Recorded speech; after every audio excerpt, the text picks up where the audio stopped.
I'll call the August 19th, 2020 budget workshop to order. Ms. Sykes, will you call the roll, please?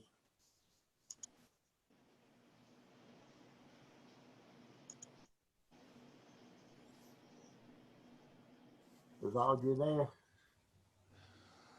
Yes, she is. Looks like she's muted. Okay. Mr. Green? Here. Mr. Hill? Mr. Hill looks muted. Eugene is too. Can you unmute him? I can't, but I can ask him to unmute if he sees it. Okay, I can see he's here. After I call the roll, I'll go over and unmute him. Mr. Jefferson? He's muted as well. Okay. Yes, everybody's muted. Ms. Moses? Here. Mayor Witt? Here. Mr. Coberline? Here. Mr. Helpenberger? Here. Chief Gilmore?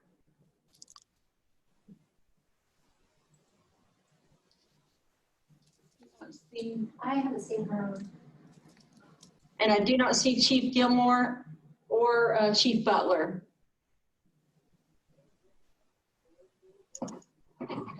Mr. Jefferson and Mr. Hill, you'll have to hit your mute button. I got my mute button off. I think I'm not muted now. You're Okay, good. Mr. Jefferson, you're still muted. I can't unmute you like I could in the old software. Oh, that's your camera. Okay, at this time, I'll turn it over to Mr. Helfenberger. Okay. The proposed fiscal year 2021 City of Lake City budget is a balanced budget proposal with no increase in the property tax rate. Substantial cuts were required to accomplish this task. The rate would remain at $4.90 per $1,000 of assessed valuation. The fiscal year 2021 budget includes major building projects. The new City Hall, West Side Fire Station, and rebuilding of St. Margaret's are funded with debt. The public sewer project on 4775 is funded through grants. The city has had a structural deficit in place for a period of time.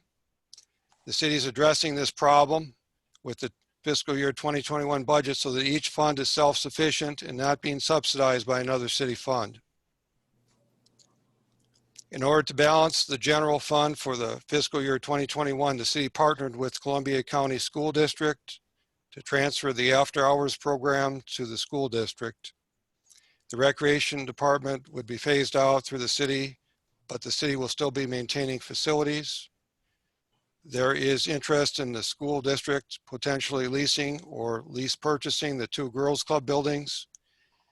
The city would still use the Teen Town building under this proposal. The 3 full-time employees from the recreational department would continue with full-time employment with the city in other positions.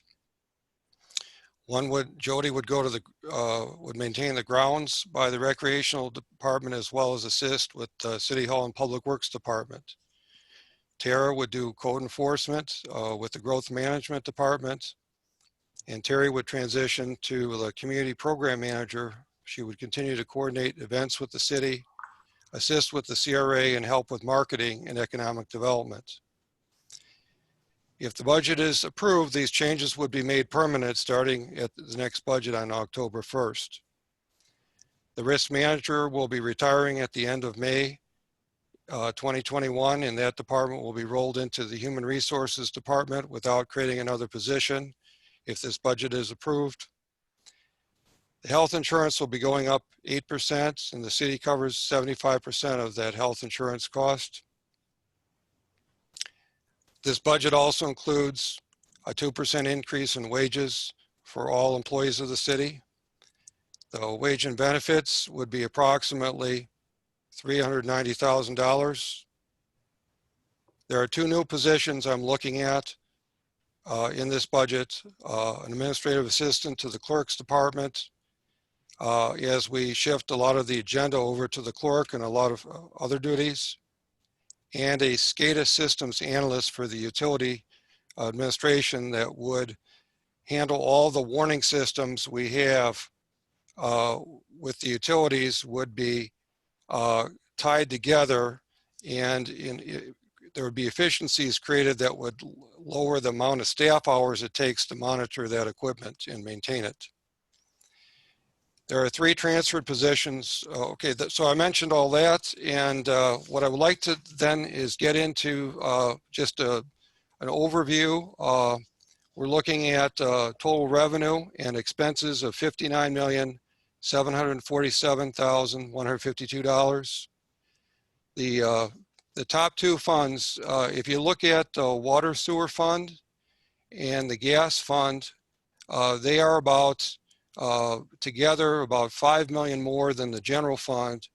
The general fund is about at $15,729,719 is 26% of the overall budget. The water sewer fund is about 27.5% of the overall budget.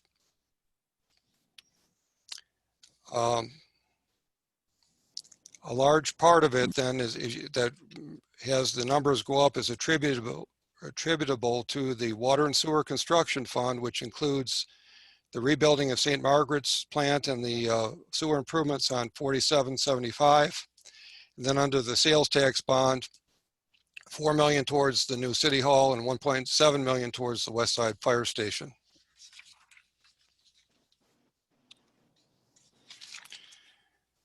Then going into the next area under the general revenues. If you look at the main revenues, the top 3 revenues we have are the ad valorem tax, which is 25.7% of the overall revenue. And it would be going to $4,035,265. The utility tax, which would be down slightly, it would be still remaining at about 12.4% of the overall revenue at $1,946,576. And then the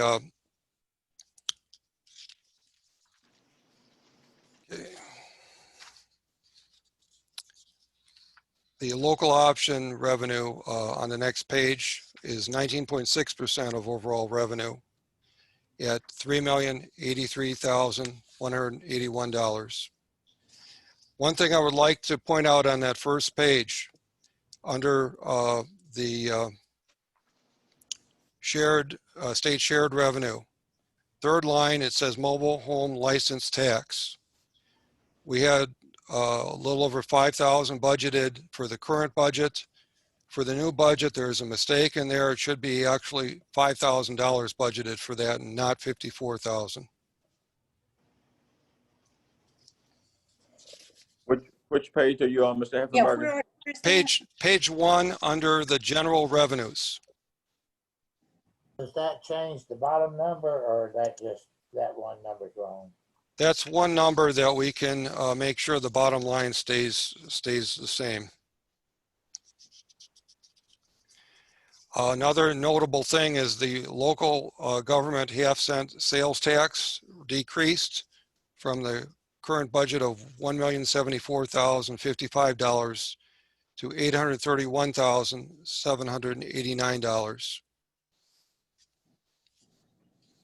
Mr. Joe, on that mobile home license, you said that should be 5,000? Correct. Okay.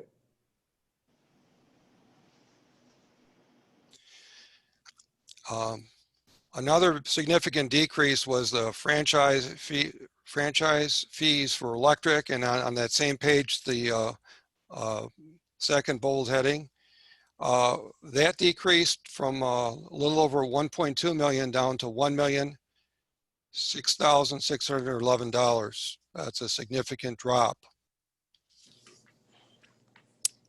What caused that, Joe?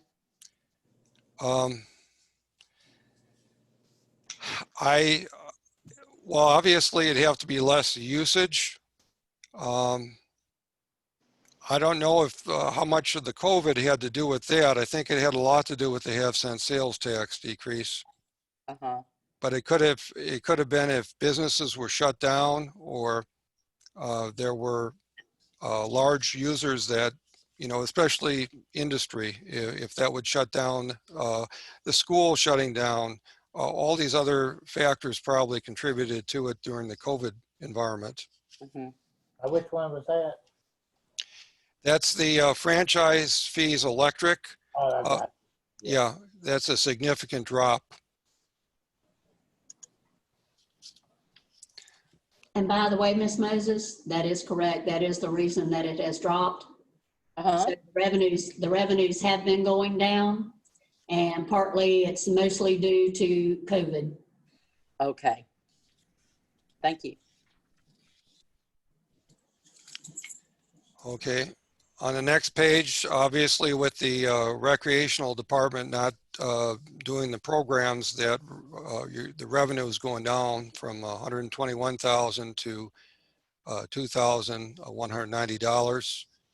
One went up significantly for this next year. Our revenue is projected for, or the current budget is for interest on page 2 is $15,000. We're projecting $98,814, so that's a significant increase.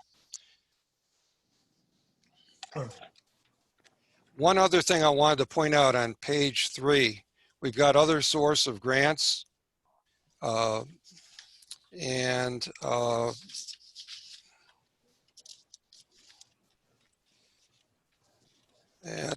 just, hang on one second.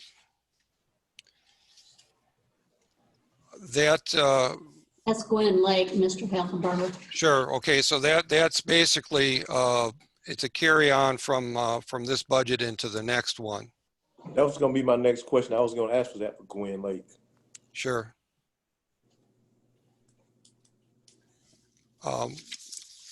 One other thing about the revenues, with the refinancing, we did save $10 million, but there's also we were getting a rebate of about, it was a sizable rebate every year that we will no longer be getting in the hundreds of thousands of dollars. I believe it was About $400,000 in total.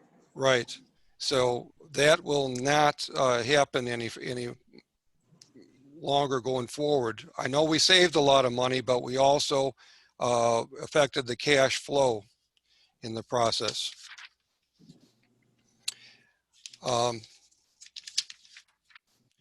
So overall, we're looking at a little over 1% increase in the general fund revenue and the general fund expenses. Now on the page 4, we have the expenditures. Out of those, the 3 largest are the non-departmental, and it's an increase from a little over it's a slight increase up to $1,880,957. That represents 12% of expenses, and that includes things like insurance, grants, transfers for fire special assessments, and debt. Another large category is the police department. It's at, well, we have a decrease from $5,063,969 to $4,930,069. That represents 31.3% of the expenditures of the general fund. The other one is Public Works. That one is a significant increase due primarily to capital projects, going up from $3,288,281 to $3,847,745. And that represents 24.5% of the general fund expenditures.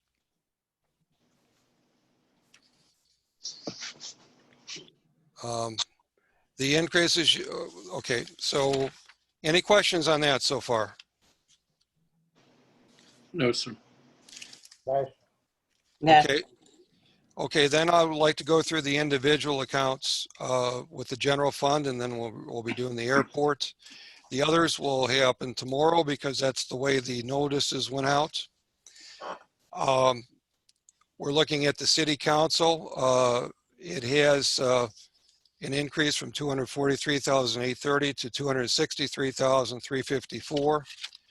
And that's primarily a couple of expenses here are due to the elections, which is $15,000. And the city, we put in the city council travel allowance, which has been a past practice for a long time that was never included in the budget, but we want to show all expenses and be as transparent as possible. So those are the two main ones under the city council. Any other questions about the city council budget? Mr. Helfenberger? Sure. I noticed a large increase in the life, health, and disability also from 45,000 to 61. Could you speak to that? Yeah. There's an Okay. 8% increase in the overall life and health and disability insurance with FMIT. It went up 8% this year. And also with the election of we're having the vacancy in Ms. Moses's district, we have to anticipate the largest liability for the insurance. So it is budgeted at the family rate. I see. Okay, and you'll find that throughout the, when you see discrepancies on those fringe benefits, you'll see that's a lot of the reason. Yeah, I noticed that throughout various departments, and that there was a fluctuation there in that amount. And so I was just concerned, but that explains some of my concerns there. Right, we have to budget for the worst case scenario. Okay. Mayor, Yes. on the account number 3048 on the promotional activities, there is $2,000 identified there for the advertising of the election for the charter amendments. I did have a meeting today with Samantha Young relating to what it was going to cost us to do this next campaign. This figure here really should be $6,000, and the other that we're going to need to do that will be in this fiscal year, but that $2,000 truly needs to be a $6,000. Right, I talked that over with Audrey, and we just had to divide up what would go into the next budget, and those are expenses that cannot be done under our current budget.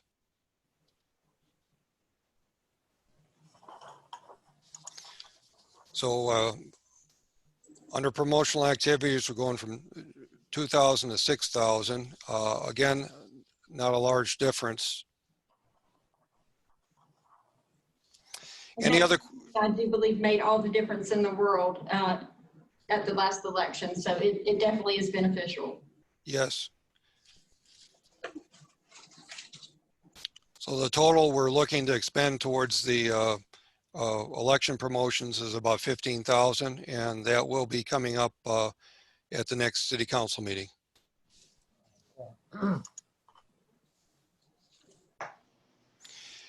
Any other questions on the city council? Okay, then we'll move on to the city manager. Under the salaries, we had transitioned two of the positions from the recreational department to the city manager's budget. One was the community program manager, that would be Terry, that was the recreational director. And the maintenance worker, that would be Jody, that would, for time being, would be under the city manager's budget. Down the road, that may be shifted to public works budget. Mr. Helfenberger, Yes. actually, his salary is not included in that total. We moved the salary. We just did not adjust the position on the position line item for employees. Okay, This needs to be moved over to Public Works, but his salary is not in there. The only salary that is included in there is the community program manager. okay. So we have, it goes from 3 to 4 positions then. Correct. And then under most of the, I cut the travel budget for most positions, so I thought I need to lead by example. Well, Mr. Mayor, Yes. I noticed that throughout the budget in various places, as it relates to training and travel, and specifically as it relates, I mean, the training without the travel, I guess you will know where that training will be, but we scrutinize that pretty closely, because if we're going to have the training and it is away from City Hall, for example, well, then some travel will be involved, but we don't have in some of these departments, there's training there, but there's no travel involved. And maybe that training is going to be local. It's going to be training, in-house training. I don't know. But that just caught my attention as I was going through the budget here. There are a couple of departments that will have to have a couple of adjustments there, but whatever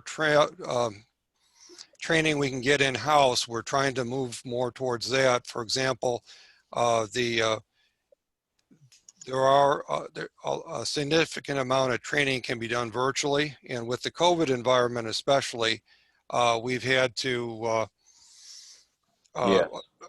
do it that way in order to be able to accomplish the training that was critical for our staff.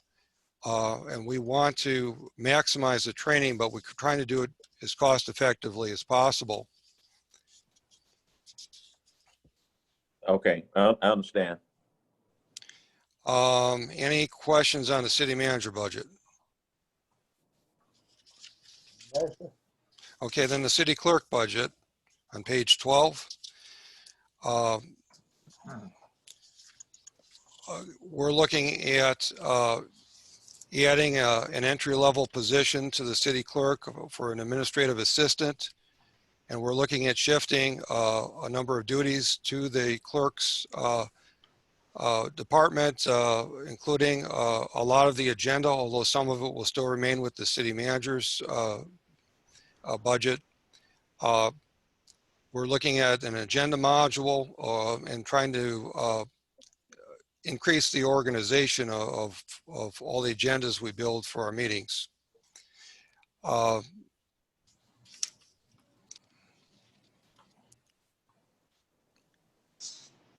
There are a number of trainings. They're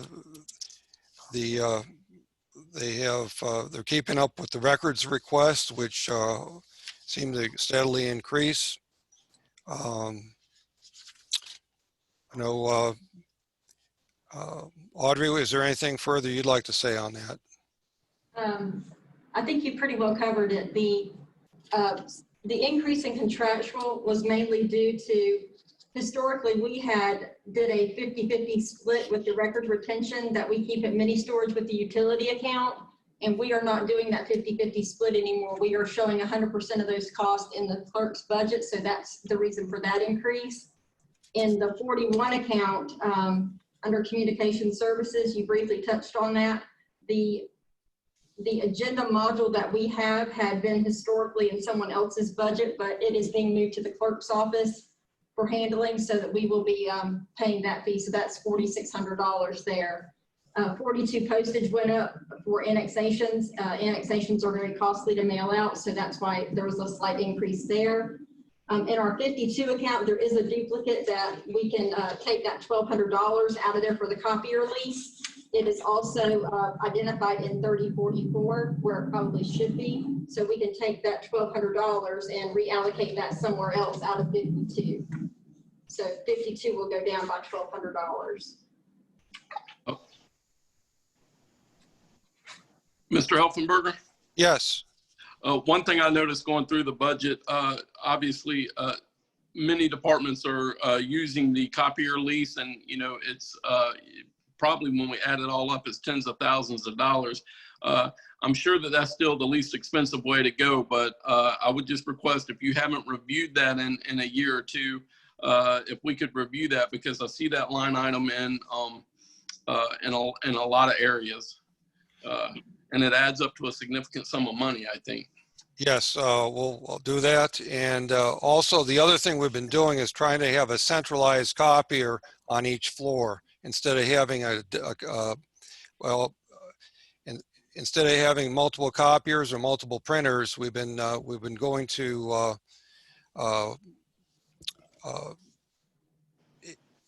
we have a master one on this floor, for example, and it's far cheaper to go that route. So I'm going to look at trying to go in that direction more with the entire city. Yes, sir. I just asked you to review it, just only because I see, you know, for each department that I see it, you know, it ranges from about $1,300 to $2,000 in each one that I've seen. So. Okay. Mr. Green, my experience over the years has been, and I'm the same way, I like to purchase things if I'm on, have them for a long period of time. But the problem with copiers is you almost have to lease them to get the service agreements. Because if you buy them, you still pay the service agreement, which is about the same amount. And then the life expectancy of these things is only a couple of years too. So next thing you know, you turn around, they're up doing it. But I agree to always look at things like that. Yes, sir. Mayor? Yes. I would just like to add, the copier, the ink cartridges for the current copier we did have in the clerk's office that we were using centralized because we had been phasing out the copiers in our office. The printers. Those ink cartridges are $85 a piece and it takes 4 at one time. So those do add up in a hurry, and that machine, when it goes down, it's very costly, as the mayor had said, to fix that. So we were trying something different. So we did get a color copier. Everything's included with that. And so we're hoping that that's going to be a more cost-effective way for us to go.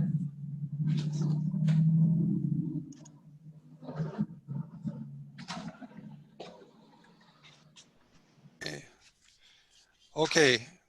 Any other questions on the city clerk? Okay, then we've got on page 16, we got the human resources budget. And we're going from 244 to 485 to $247,234. And although the salary area is going down overall, the operation budget is going up, and that's primarily due to training. We're looking at some of the citywide training out of the HR budget. The ADA training is about half of that, 12,000, and then there's another 5,000 for citywide training and 1,000 for HR training videos.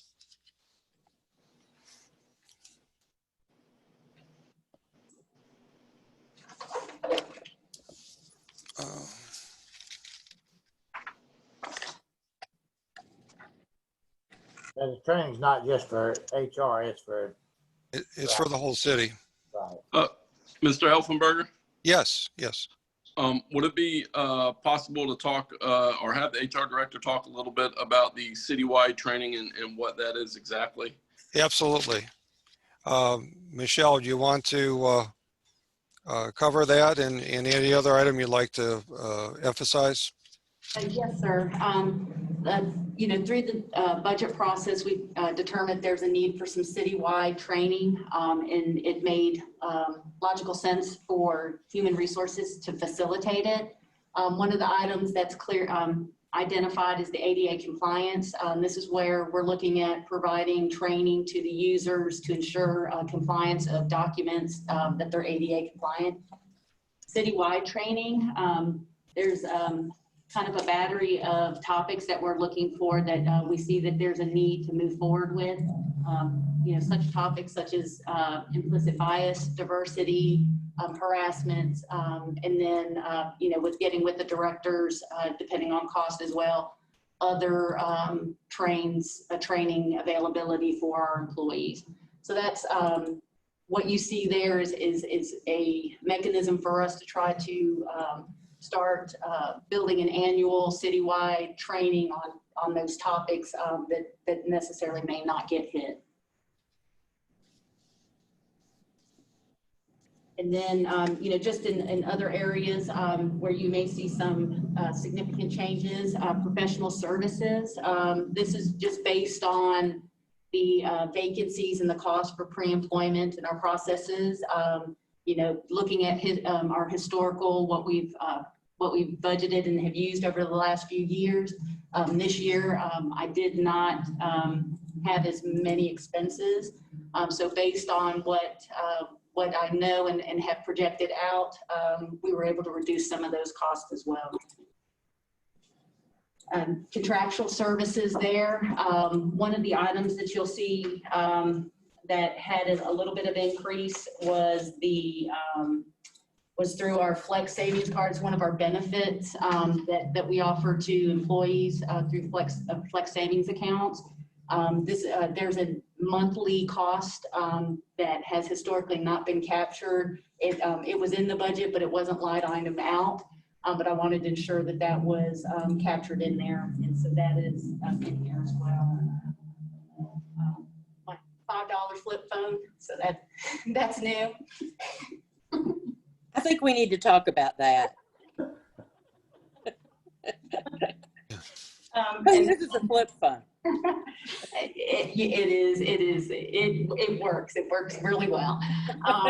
And then the other, some of the other significant area where I have increase is under my 49 account, other current charges. And this is for advertising. We have found, especially with some of the positions that we've have recently had to advertise for within the last 2 to 3 fiscal years, focusing advertising can be costly.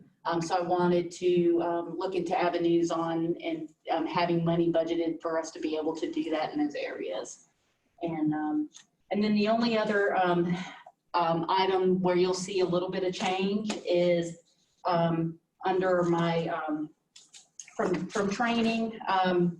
We historically in human resources had actually a training membership that allowed for unlimited online and on-site trainings in multiple topics. This year, being training as a membership, it just was reallocated from our training budget into the membership because it truly is a membership for the training. And that's a change there.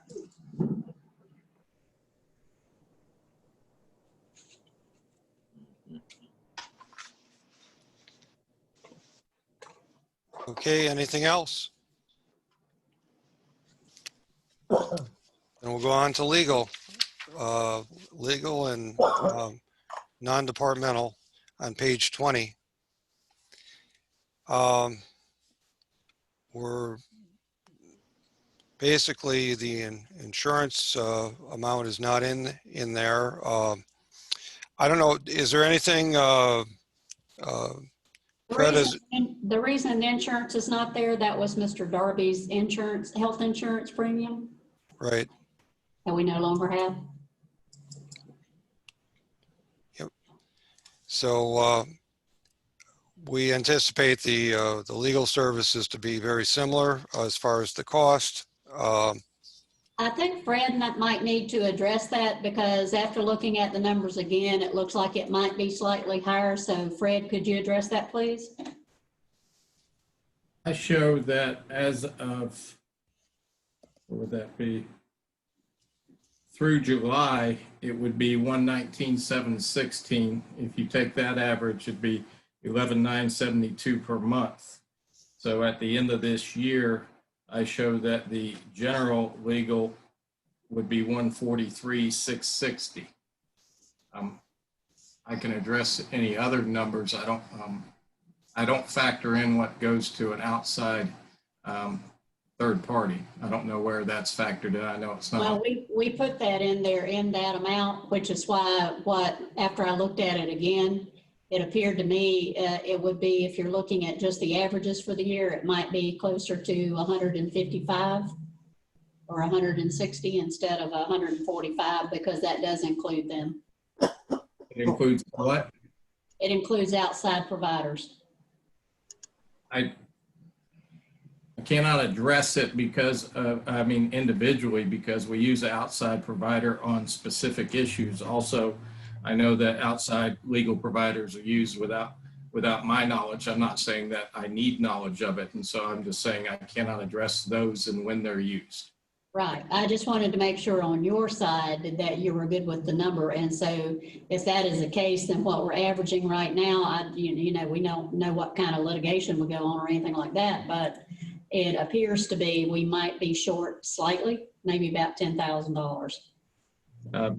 As I said last year, the best way to defend against litigation is training up front and making sure that policies and procedures are reviewed so that we can stay out of litigation. That's the best way to lower that cost. I do believe that we might be able to save a little money. I would have to talk to you as far as employment law, outside providers. There are programs where you can get, for example, announced to group insurance, where you can get legal counseling for employment law issues. Also, our insurance carrier provides legal services and advice on various questions. And I know that at times we go outside for private opinions when we could probably have a procedure in place where we go to the insurance carrier because we're already paying for it. And so if we could set up policies like that, we might see some savings overall at the end of each annual year. But I think that's something that you and I, as well as Mr. Helfenberger, could sit down and talk about as far as overall savings. The numbers on 10,000 more, I have through July 119,716 and some change. And so you take 2 more months on an average for the fiscal year, which ends on 9/30, we'd be right at 144. Right. Slightly over the fiscal year 2020 budget. And I don't know what's to come, like most of us in 2021. I do expect that we will be doing more zoning ordinances, but we do thankfully subcontract that out through the Regional Planning Council. And then it's extremely hard to know when the COVID issues will stop and what financial impact it'll have, because and that development really drives our legal costs with growth management. Okay. Okay, so if we added 10,000, you think we'd be adequate then for the next, at least as an amount to make sure we don't go in the red automatically? I think that might be a good buffer. Okay. Again, I don't, we just can't. It's hard for anybody to say what their department's going to do tomorrow with COVID, and then how it's going to impact when, for example, if a vaccine were had, or what is the economic depression. But I think $10,000 is just under a 10% increase. I'd like to think that that's a buffer we won't go into, but I think it would be safe. Okay. So I'm suggesting then we change that 145 to 155, 155,000 for the professional services, including a buffer of 10,000 for outside legal counsel.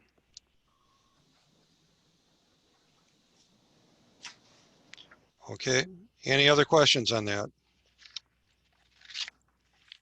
If not, let's go on to non-departmental expenditures on page 22.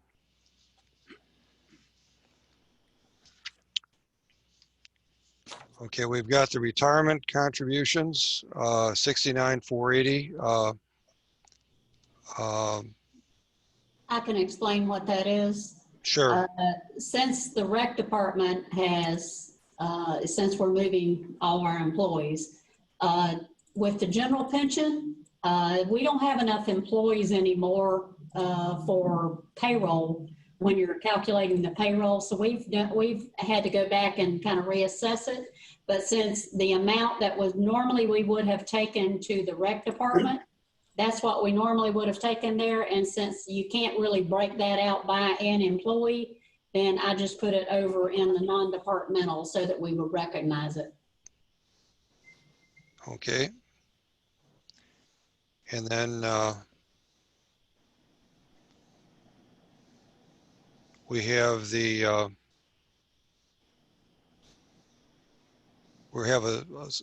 some decreases in the total operating non-departmental. Mainly the insurance going down from 263,047 to 230,975.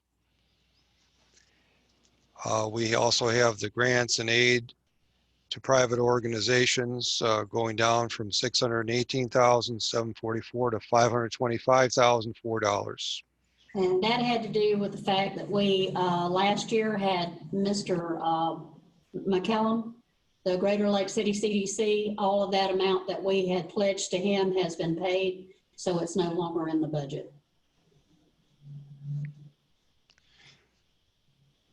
Okay, and then we have an increase in the, oh, go ahead. On that CDC, was that what, 75,000? It was 70,000. 70,000? We had a prior amount a couple years earlier of about 33,000, so we put about 103,000 towards that effort. Then under the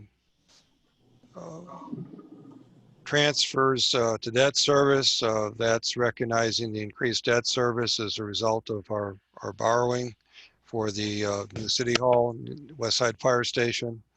It goes from 368,187.89 to $585,110. That also has to do with the Motorola lease.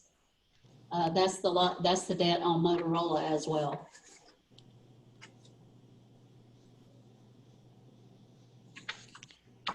Okay, and then we have a decrease in the contingency from 202,273 to 150,000. But the overall is a net increase from 1,767,671 to $1,880,957. Again, primarily due to the transfers to the debt service. Any questions on that? One thing I'd like to add on the grants and aid to private organizations, that the rent abatement for the Blanche, that we haven't put any in the budget of what they'll be reimbursing us, because we don't know what that'll be. But that'll be. Yes, we don't know what that number will be, so no, and we can go back, during the year.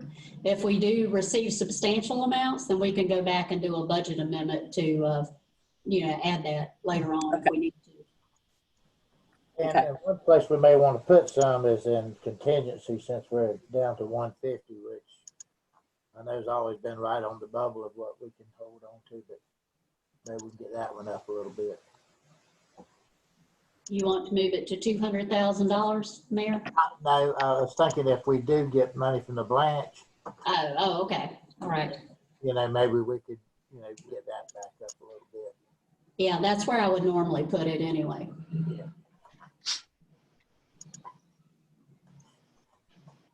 Okay.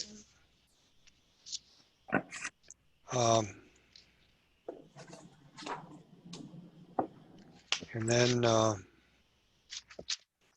any other questions on that?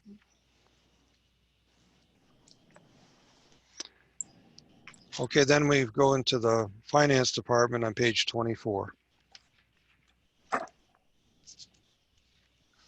Okay, the overall amount is going slightly down from 469,433 to 452,252. Salary is going up a little bit. The life, health, and disability is going down from 62,495 to 54,71.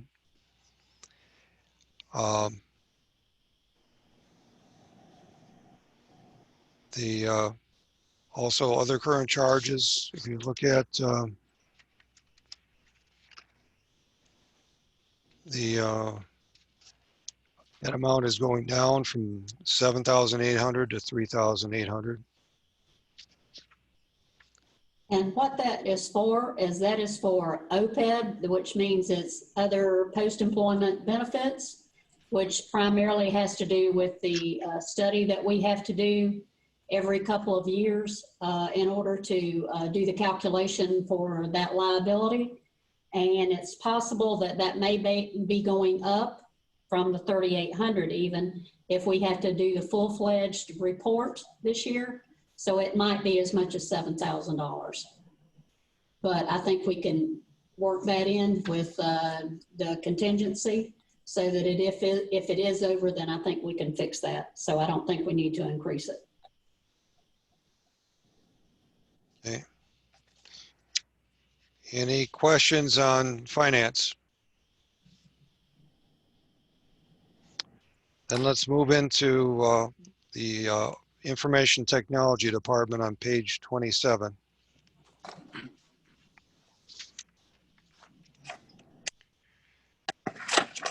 Okay, we've got the salary going up from 238,552 to 258,501, primarily because we have an upgrade in the position to a system administrator from a system analyst. Yeah, we are looking to recruit somebody that's at a higher level of abilities to help lead the information technology department. We're looking at a decrease in overtime.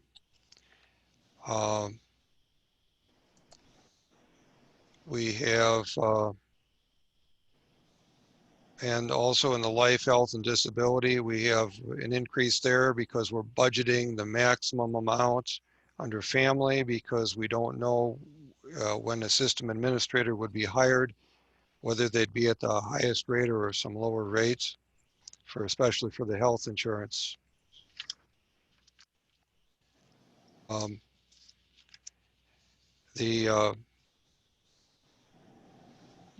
Getting into the operational budget, professional services is going from 30,000 to 10,000. Again, we're looking at trying to get as much online training as possible.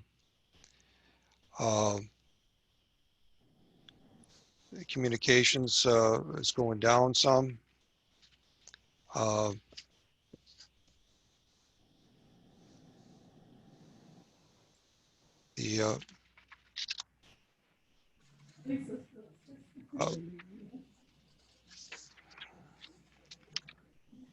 Probably the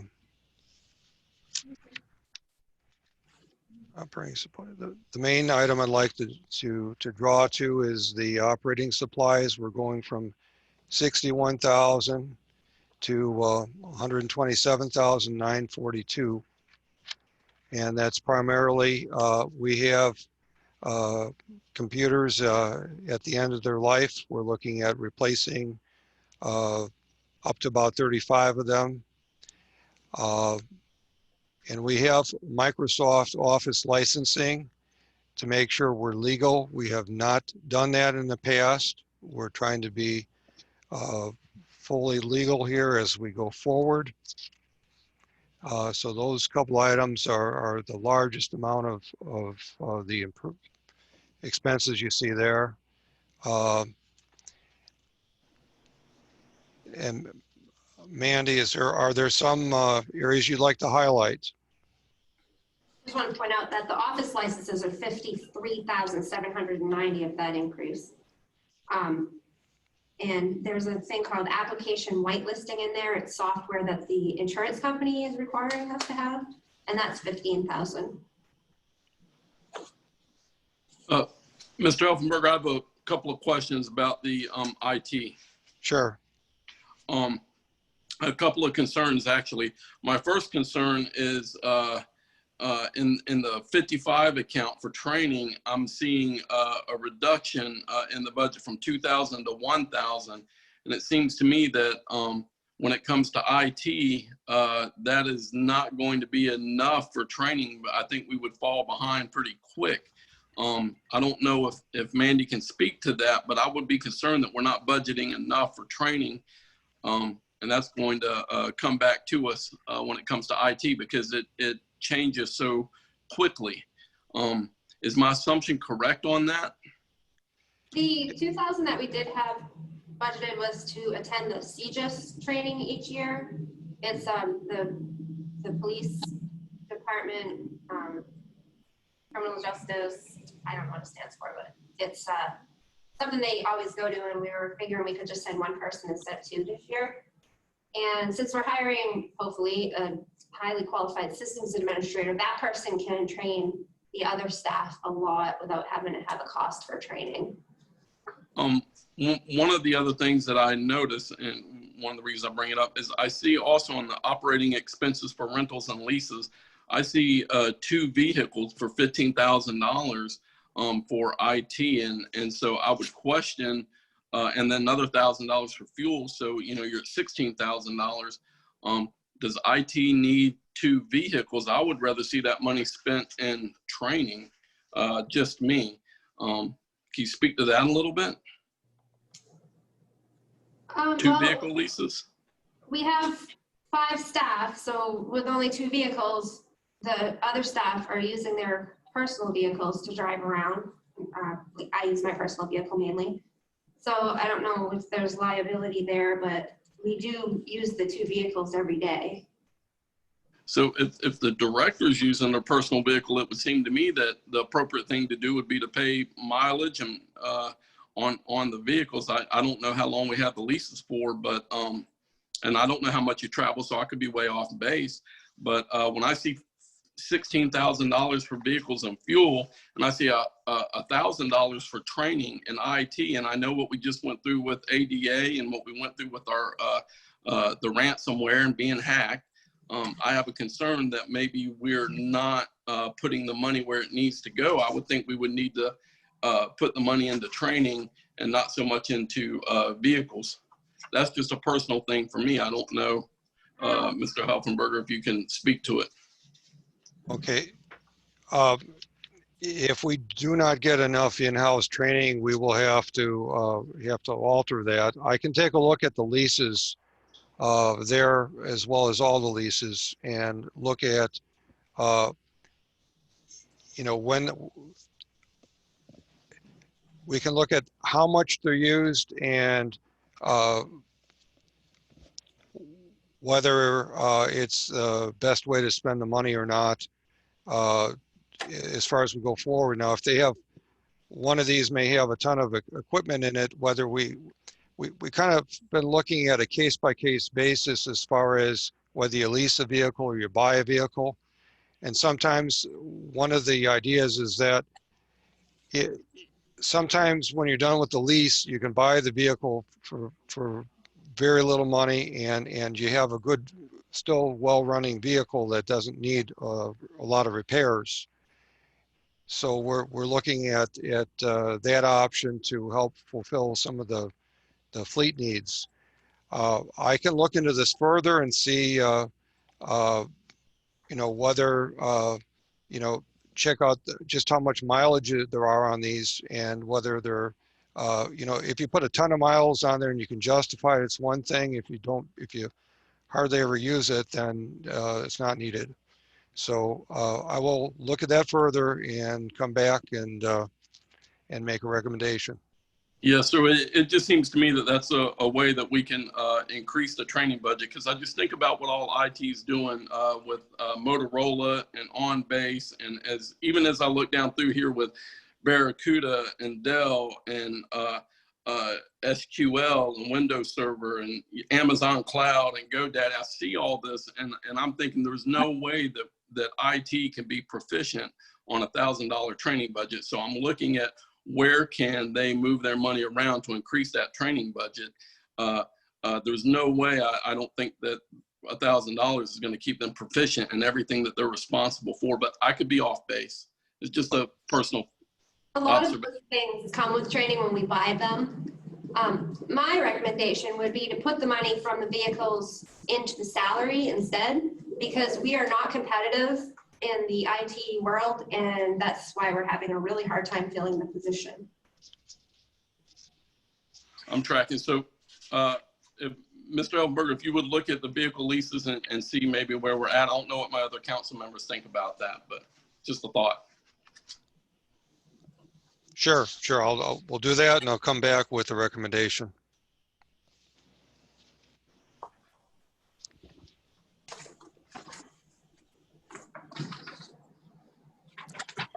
Any other thoughts on IT? I'd like to say that that I was pleasantly surprised.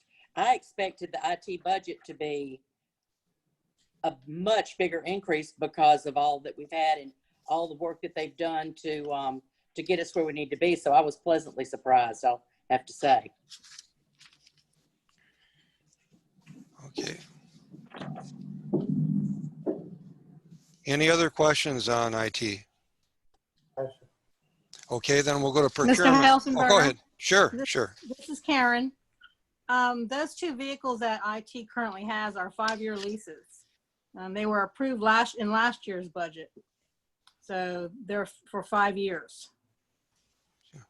So just wanted to point that out. Sure. Okay, so we're going to be going in the second year of this next lease or next budget period. And so we may not be at a point where we can do something about it this year. I just, I feel like my bigger point about a lack of training funds is kind of being missed here. But if the IT director is saying that there's $1,000 is plenty for training, then I'll defer to her. She is the expert, not me. Sure. I agree with you, Mr. Green, though. When I saw that, I thought that was very low for what I felt like we needed for training as well. Yes. I know we've been cutting back on travel and all a lot because of the budget and all, but I think training now is getting more virtual and things like that. And I think all the departments, we need to make sure that they stay on top of it. Well, Mr. Mayor, I think, some departments, there's not a lot of a turnover, but I think IT, when you're dealing with technology, it changes so fast, and you can get behind so quickly, in anything, think about your personal computer at home, if you don't update it. So anyway, enough on that. Okay, we'll come back with a recommendation on that. I'm all for having more. If you want to give us some, I mean, it certainly helps us to train people on things that we're lacking in. Well, I would think too that you would need to do the research and tell us what training you need for your department, right? So it's not about just adding money to it. It's about what do we need? What do we need to make sure that we're ADA compliant and that our computer systems are protected and safe, and that our radios are going to work and they're updated, and so it's also about what we need. It's not about just adding money just to add money. Right. What we need usually depends on what we have for staff, where they're for it, but I see what you're saying. Okay, so we'll come back with a recommendation on that. One thing Audrey pointed out offline here is that we don't seem to have Zoom budgeted anywhere. It's about $5,000. I had thought it was going to go in the council budget. That's where I charged it to this year. It's not in there. It's not in there. She just checked. So I don't know if you want to add it to IT or to council. We can put it in IT. Zoom, this virtual meeting thing.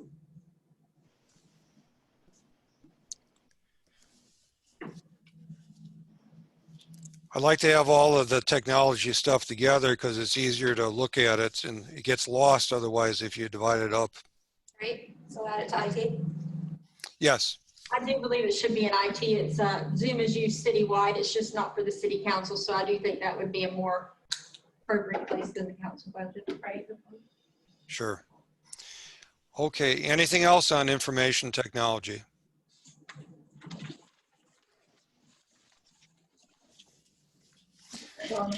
Okay, then we'll go to procurement under page 31.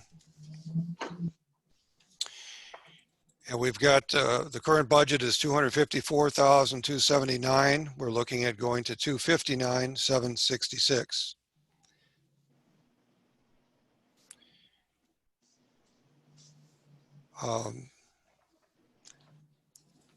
Not a lot of change there. The main thing is like rentals and leases. We're going from $1,508 to $4,755. It's because of the car. Right.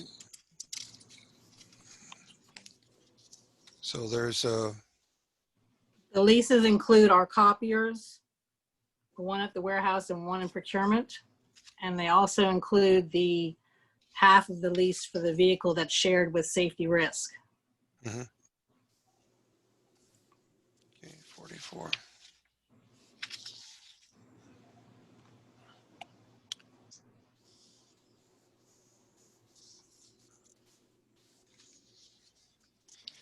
One Mr. other thing, Elfenberger? sure. A question. I see the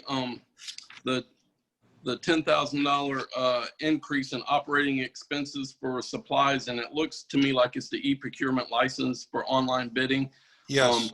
I just wonder if procurement could speak to that, just to educate me as to what that is.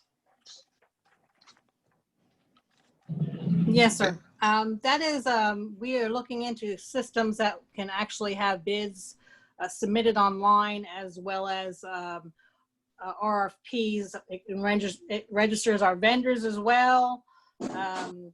They can submit all of their bids there. The bids, if it's an RFP, it can go out to the different departments for evaluation, all online. It's something that can be accessed from not only in the office, but also from home if they're working from home, as we had to do in the this COVID-19 crisis.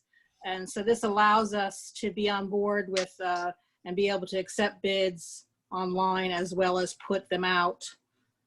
Questions can be asked, that sort of thing. We don't currently have that capability, right? We don't know. Okay. Okay. Any other questions on that? Mr. Helfenberg, Yes. didn't you say that, I guess, Karen, you guys had talked about some travel and training? Not the travel. The travel's fine. I'm not worried about that. The training, because I have D who's trying to train and get his CPBB certificate, and we have to continue to get our credits every year. Right. That goes towards the next. So I was telling Mr. Helfenberger that the capital item that you have in there in the 64 account, the 1,500, we don't need that water system because we already found one that we're going to set up down there this year in this year's budget. I mean, it was under $300. So we don't need the 1,500. So I'd like to move that because classes are typically $700 to $800 each virtually. And so we would like to have at least 2 classes in our budget, as well as the virtual forum, since we're not going to be able to travel, the virtual forum, which is around $400 each. Okay, so 16. So you would like to move that $1,500 where? To the training budget. So you need about $3,400, you're saying? Yes, and there's another, like I said, there's another 500 in here too in the operating supplies budget, the 52 account, that can come out of there and go to the training budget as well, because that's for that big screen TV that we're going to do the warehouse cameras on. We've already purchased it with money that was left over from this year. Okay, so that would be at 0 then. Yeah. Okay, so we're putting 3,400 under the operation expense for training. Yes. Moving TV monitor to 0 and water fountain to 0. Yes.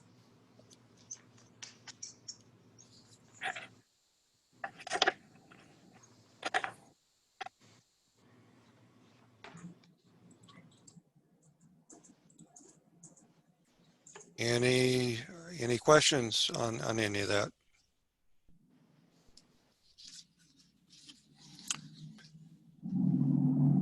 Okay, then let's go to vehicle maintenance under 34.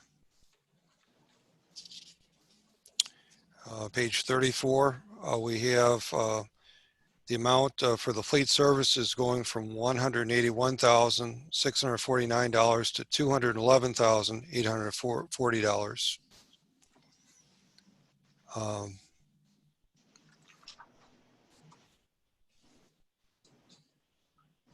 We haven't, again, we're looking at the life, health, and disability. We're plugging that at from 18,333 to 29,297.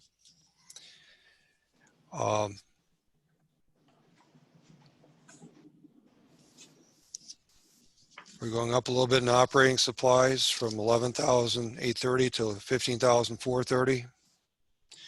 Machinery and equipment, though, is going up from 3,200 to 12,400.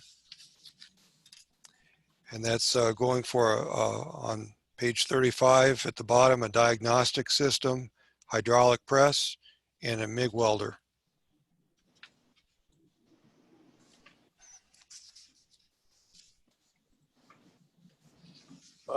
Don, I have a question. Is these this lease program, is this beneficiary for the city, or is it better to do our in-house mechanic? I mean, if we purchase the vehicles, it'd be better to fix them in-house or to lease the vehicles? I'm not the one who actually handled that program, Mr. Hill, but my only concern at some point is that, you know, you really need to get only the vehicles that you do honestly need, and I'm assuming people are doing that. But at some point, I don't know that you have, you know, whenever it's all said and done, I know that you get money back on some of the leases. Just like Mr. Helfenberger had spoken about earlier, then some of these leases that we're turning in, we could possibly turn around and buy those out. And so, because at this point right now, we really don't have an inventory of vehicles anymore because they're all leased vehicles. So without doing the math on it, which I haven't done, I can just say that you would really have to analyze it to look at it and see. But I would think that the way to go would be at least to have some vehicles that the city actually owns. If you can find vehicles for people who don't have necessarily like a lot of high mileage or anything. But there may be some that you know, it's more beneficial for you to actually lease them than it would be for you to purchase them outright. And part of the reason that the leases are, you know, and then you know, we've also taken on the leases with the PD, so that's also increased the cost. And once again, we're reducing so that we don't really have a fleet to speak of anymore that the city actually owns. So I can't answer that question definitively because I would have to actually research it to figure out what it would entail. Because if you went to go right now to actually purchase those outright, obviously you're going to have a lot of money spent, you know, in a current year. However, you would also keep those for you know, a period of time, which you know, it may all work itself out. And I don't think the way that I see it is that the lease company is making money. Consequently, that means that it's possible that we could probably save some money somewhere along the way. But without doing the math, I couldn't tell you that definitively. And go ahead. I know when I first got elected and we owned all the vehicles, the problem was we had vehicles that were 10, 15 years old that were old, and we were paying an enormous amount on maintenance. And then we went to the lease, and from my understanding, we saved money, but I don't know if and I agree that we need to look at everything, and especially this, and see if we didn't upgrade our vehicles and maybe own some of them and lease some of them and look at it. I don't think we need to get back to where we're wearing them out and to the point where they're not as useful and they're more costly, but I totally agree we ought to do a look at it this year and see where we're at, so next year we can make those adjustments. And as we're moving towards maybe buying out a few of the leases at the end, we can transition to having a higher percentage of ownership of vehicles. but we have to do it in phases because we can't afford to do all this more or less overnight. We're taking a look at which vehicles would be the best candidates for having the city own and which ones would not. I think if we continue along that line, since we can have to follow through on these lease terms, we can start phasing them out in the areas where it's more advantageous for the city to have ownership, and continue to lease in areas where we may come out ahead if we lease. So we have to look at it by the use and by the department. But again, I think we'll study that and come back and report that to council. And you also recall, Mr. Hill, that part of the issue or part of the savings initially was also that you didn't have to have as many employees in the fleet maintenance side. So if you did that, then you may have to consider actually adding a new employee as well. So, you have to look, that's why you'd have to look at the costs overall to see what your cost per employee would be, or else you could outsource that as well, where you could take it, like to Roundtree or, some of your local businesses and do your normal maintenance. But depending on, without actually looking at the fleet overall and determining what the usage is and what you could save, like I say, if you have vehicles that you could keep for a long time, you probably would be better off, I would assume, to actually keep them in-house. But if you have some, that I know that some of them that I don't think you're going to be able to remove it from a lease, because there are certain vehicles that they use, like the heavy duty ones, that those would be certainly more expensive to go and buy outright. Well, again, another reason why I asked that question was, I guess the vehicles are on a rotating schedule. The city will keep them for so many years of mileage or whatever. And if a vehicle is on the mileage, but it's time to trade it in, wouldn't that be a saving to just buy that vehicle than just? Yes, that's what we were talking about. Is that when you get to that point to where it's ready to turn in and it doesn't have very high mileage, then it may be more beneficial to go ahead and buy that vehicle outright, and particularly to put it to somewhere where it could go to good use. Where, if you've got somebody who doesn't have like a whole lot of mileage, then that's your replacement vehicle for those departments. So yes, and they have them on a schedule, so they rotate out, but it's every 5 years. And correct me, Karen, if I'm incorrect, but it's usually— No, that's correct. Every 5 years. And so we have to go through the process, and I think we've already turned twice, if I'm not, well, no, once. We would have turned once, because I think it's been, 5 to 7 years or so that we've had those vehicles. 2010 is when the program started. Oh gosh, isn't that long? I'm way behind. Yes. Are you sure? Because I didn't come here till 2011. That's when the That was Grayson. Yeah, that was Grayson that did that. Yeah. Yeah, it was Grayson. He was and he worked it out. He had a letter that he had, a memo that described how much money we've saved. We get capital gains when the vehicles are turned back in. Those vehicles get a gain, whatever they're sold for comes back onto the next leases for the next year. So that money is put towards new vehicles every year. That's assuming though that you don't have high mileage. If you have high mileage, you don't get those gains. Very seldom do we have high mileage. Well, they lease. Another thing, when we did that initially, Enterprise did an evaluation of our fleet, and I know we modified a lot of vehicles. We had like some trucks that were just not conducive to what they were being used for, so that a lot of it got changed to less expensive vehicles or different things. And I don't know how hard it is to get that evaluation done again, but I know we changed a lot of vehicles during that time, and they actually reduced the fleet.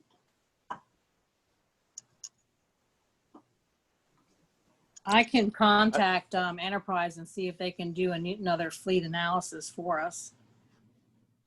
Okay.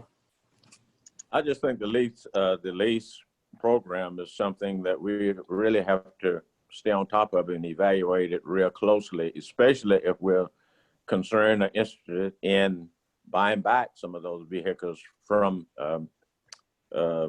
Enterprise. If we lease it for 5 years and then we buy it back, how long do we expect that vehicle to run without us having to pick up, repairs on it? It's time for it to start breaking down. And Yes. so how long are we going to keep it once we get it? I mean, 10 years. When I came on council, we had vehicles here 10, 15 years old. And, we was paying for repairs after repairs. And, that really can be costly. And if we're going to get a vehicle that's 5 years old, purchase it, we not going to get another 5 years out of it maintenance free. I don't believe so. I'm not against leasing, but this is something that we really have to, really evaluate it carefully if we are going to be concerned about accepting some of the vehicles back. Okay, so we'll work on study of this and report back to council. Okay. Any other questions on vehicle maintenance?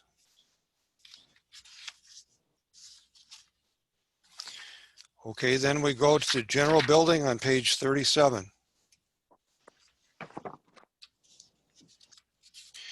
And we've got the budget goes from $194,854 to $314,723. The main amount is for the it should be there for the infrastructure and building where the former Richardson Community Center area. We're looking at putting in the parking lot over there. And that would include if we did not get the grant funds for that we would go ahead and do the full project anyway. We are anticipating or trying to get some grant funds towards the paving of that parking lot, but do not have a guarantee that would happen. You said the Richardson Community Center, but you're referring to the Richardson Paint. No, the former Richardson Paint Store property. Yeah. Right downtown. Okay. Sorry. That parking lot over there. Yeah. Yes. 159,000 in there to be able to complete it if we do not get grant funds materializing to cover the whole expense. And by the way, I want to say that this should not be under building. It should actually be under infrastructure. So yes. I'm just going to put it down.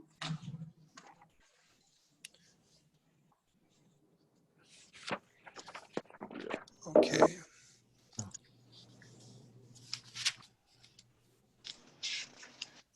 So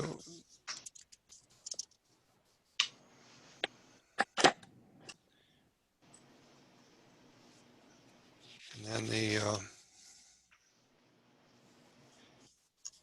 utility services has a little bit of an increase from 19,944 to 23,500. Quite a decrease in repair and maintenance from 21,200 to 11,800.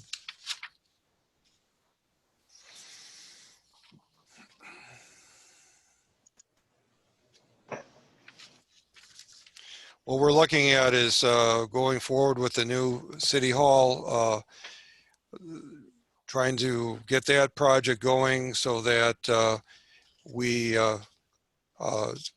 are going to be moving out of the City Hall before we have a lot of other major items that need attention here. And Attorney Corberline's advised me that we can proceed with the request for proposals prior to finalizing the deed on it. So we intend to do that immediately and get that going for a design build process.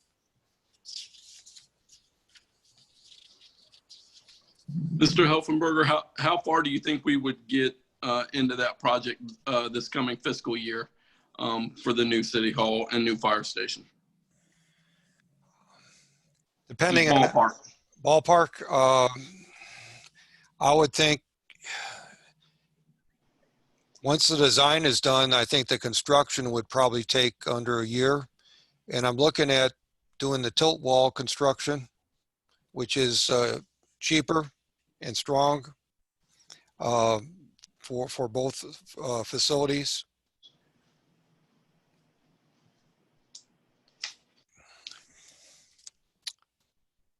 So you're thinking not in the 21 budget, but potentially the 22 budget to be complete. Right. It depends on with the design build how long. I mean that should help quicken the process, but it probably will take the best part of a year to do all the construction, all the little details, get that out of the way.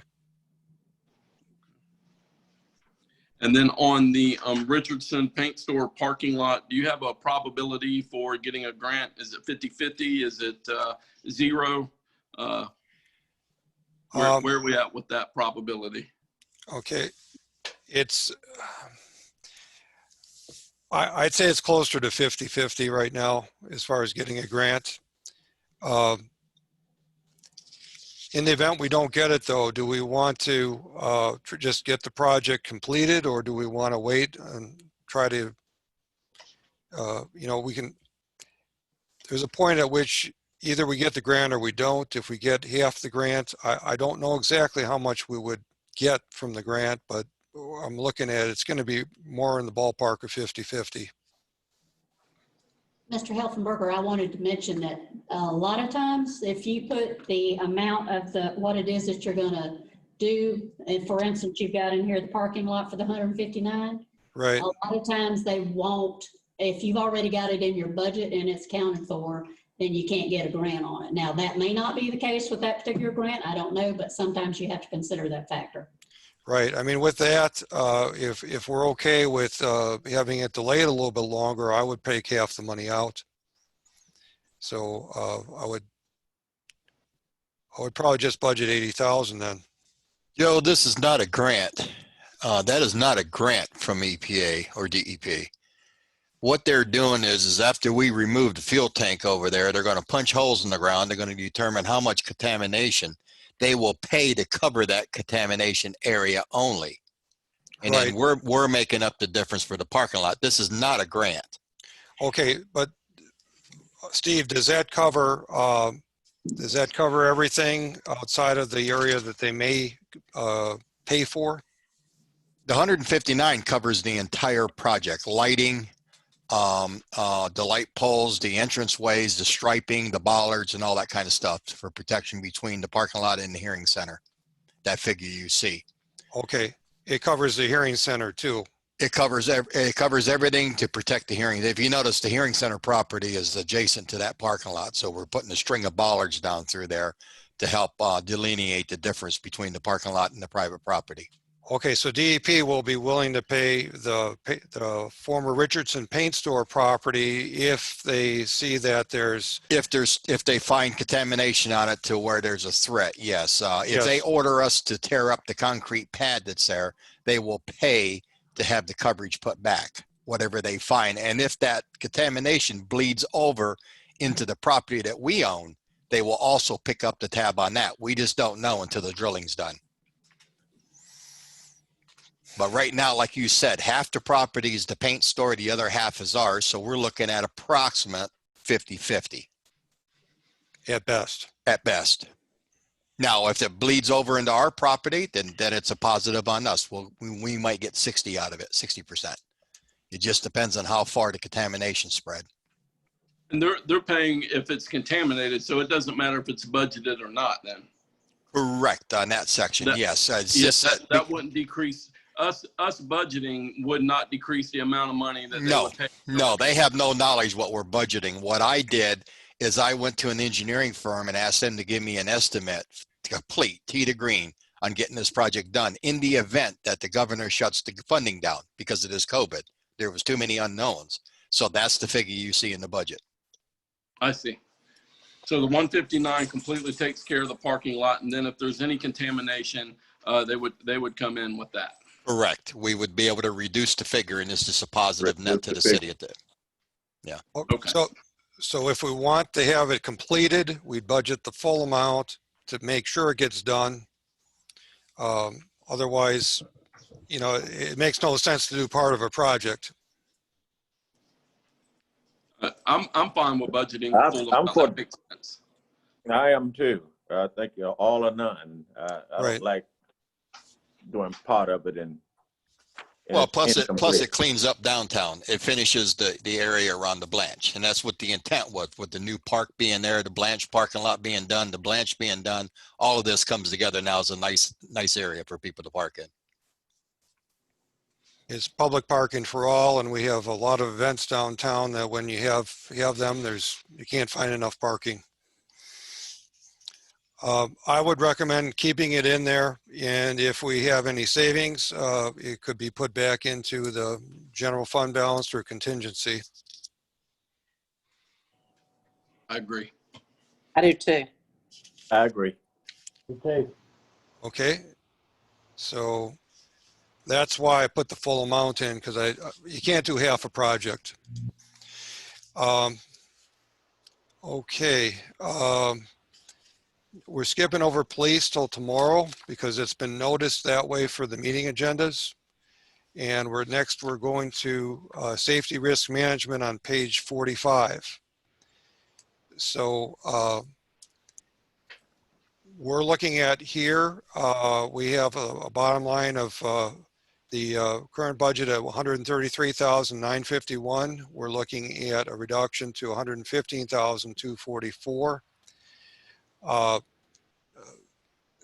Steve is looking to retire at the end of May, and at that point I'm looking at transferring these duties to the Human Resources Department. That is part of the reason why you see some of the reductions here. There's still going to be some minimal amounts that will have to be in there to be able to function and have Steve work effectively until that date. So Steve, do you want to kind of go through anything here, or is there anything that we need to be concerned about at all? Not at this point. I tried to reduce everything down. I just took it down to the nil.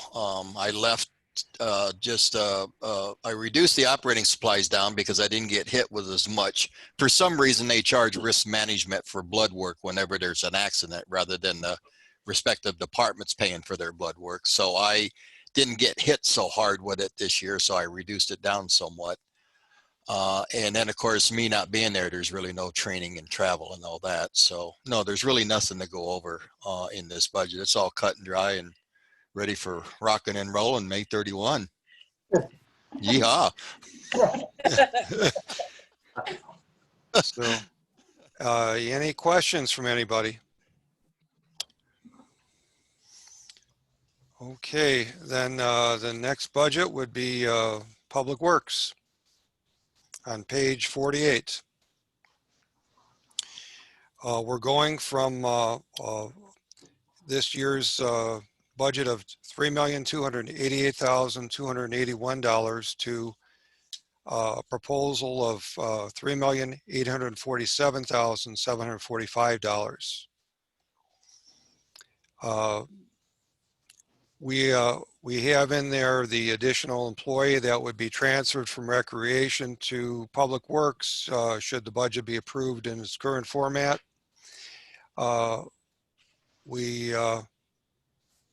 Again, the life, health, and disability, we have that range at the high end.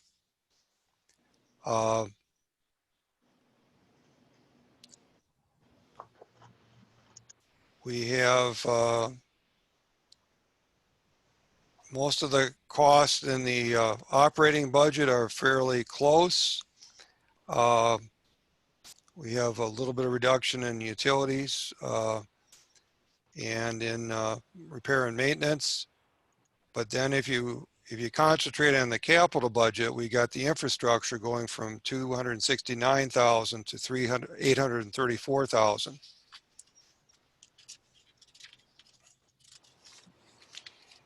And we're looking at all those projects. We've got about half of that is for restoring the Gwen Lake, and that is budgeting the grant money there. Northeast stormwater drainage improvements with the slip lining on Center Street for 100,000. The road overlay at the Northwest Hall of Fame for 157,000, and the road overlay at Southwest Faith Road at $157,000, totaling 834,000. And Thomas, is there anything you would like to add on that?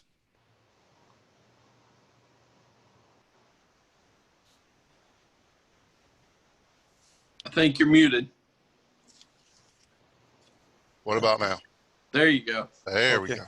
Okay. Yeah, in the Northeast District, we we had slip lining in this past year's budget, and this is one more road that ended up being a little bit more money compared to the other. So I had to add that one in there to finish the whole Northeast District being slip line. Then we start getting back on road paving.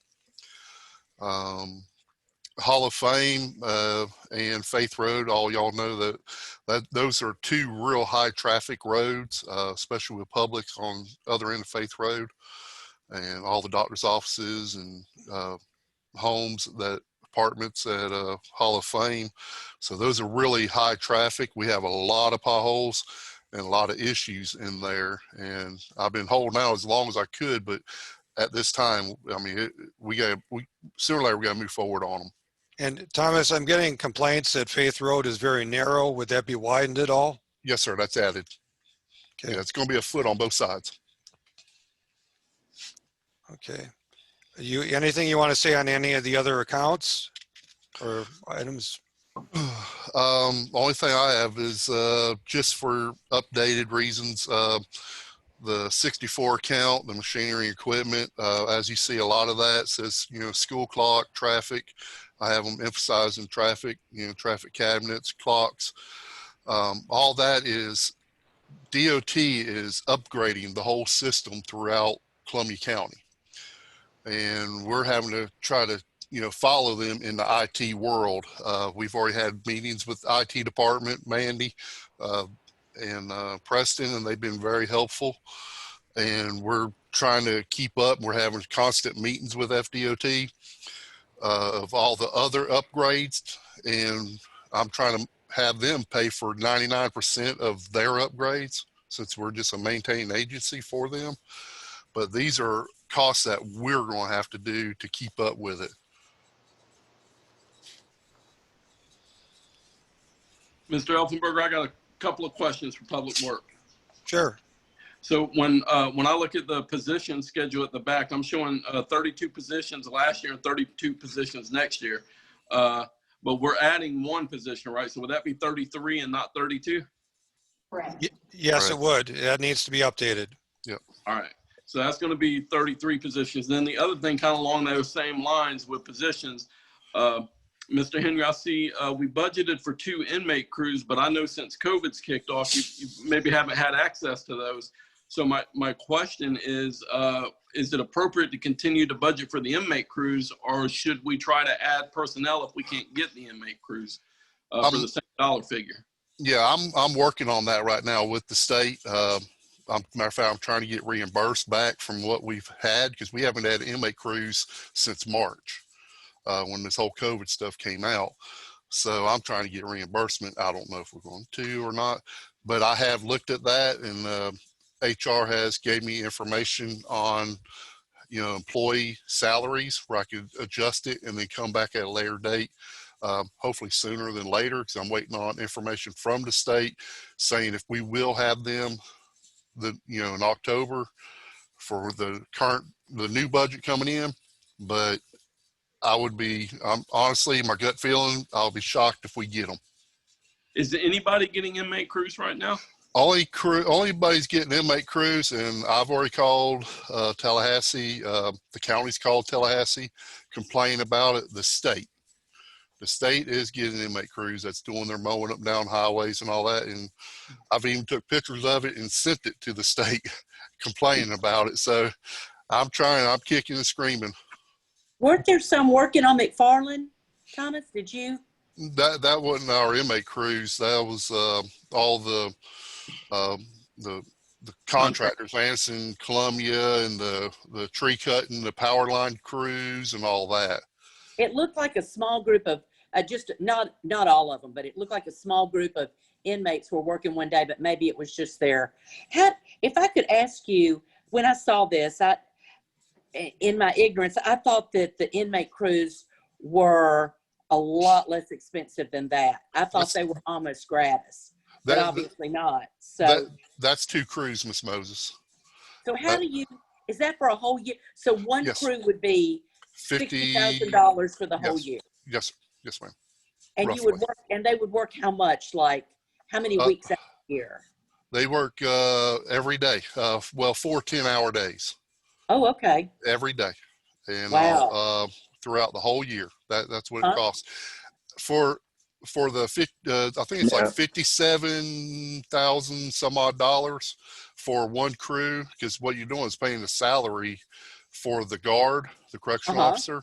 And for that price, I can't even hire 2 employees, maintenance employees. I knew you said it was a deal to have them. And this way here, we're getting a guard, which kind of look at as a crew leader, and then you're getting 5 inmates per for $57,000 change. Yeah. So that, it was working that good would be until 5 COVID. inmates per crew. Per crew. Yes, ma'am. Yes, sir. Per crew. Yeah. Well, that's great. But I'm still working. Like I said, I'm just waiting on some information come back from Tallahassee to see where we're at for this future. I want to say McFarland looks so good. We trying there. If you hear anybody calling in, the contractor still has some time. The engineer, inspector, and myself met Monday morning, went through a punch list. There's a few things they got to finish up, of course. But it's coming along good. I've been getting a lot of great calls now. Yeah. But still, there's a few little odd and end that you misspelled a word on a sign or the red light there at McFarland and Grandview. They're having I need to call you about that, but we'll talk about that later. Well, they're installing brand new loops. When they go in there and mill a road, they're installing all new loops. Oh, good. Okay. That's your sensors. Well, good. Thank you. And Thomas, on Hall of Fame, are we accounting for the increased weight of the fire trucks that we're expecting out there? Yes, sir. Yes, sir. Yes, sir. Normally, you only go to 1.5 inches thick whenever you overlay a road, which that's already got pavement on there. We're going an extra 2 inches for just due to the fire truck carrying all that weight and the water and all that. Yes. Okay. Super. That's all I had. Okay. Can I intervene on that Hall of Fame? I'm part of the safety team for the roadways. I'm trying to get a red light over there in that area because I'm concerned when a fire truck comes ripping down Hall of Fame Drive to 90, they're not going to have a way of stopping that heavy traffic on 90. So I'm asking for some kind of a red light that would trigger and stop the traffic on 90 long before the truck gets there. And they're looking into it right now. Yes, sir. And I had mentioned that too last year when we looked at putting the fire station out there. I think that they're going to have a red light there at Hall of Fame in 90 for the trucks to have a decent response time. Yeah, so there'll be a little loop put in the road about midway that would trigger it automatically where you wouldn't have to worry about a driver doing it. It would just automatically stop that traffic long before that truck gets there. So sure. Good. Okay. Anything else?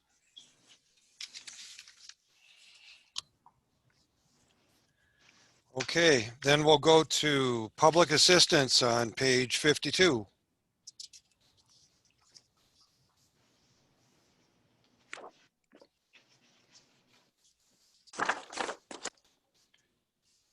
Okay, we're at this, you know, the same amount budgeted for this budget and the next budget. The one difference is that we put the, instead of labeling and putting out the Blue-Gray Army or Columbia Youth Football or Goodwill games, we put the money together as promotional events under a single item, and that allows the council to individually approve either any event they so choose to that would request the funding. Now, it may be beneficial if I put a little policy together on this so you don't have a ton of requests, and that we're hitting the events that promote the community the most as the highest priority for those funds.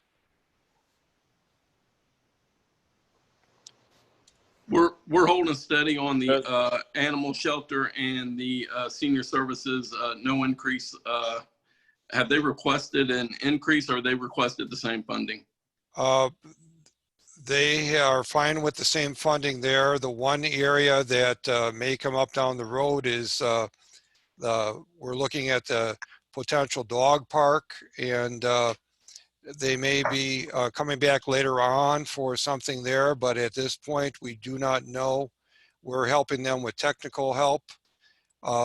They're looking at acquiring, and they have property available near the humane shelter for this dog park, and so we're working through that, but at this point we don't have anything concrete to present to the city council.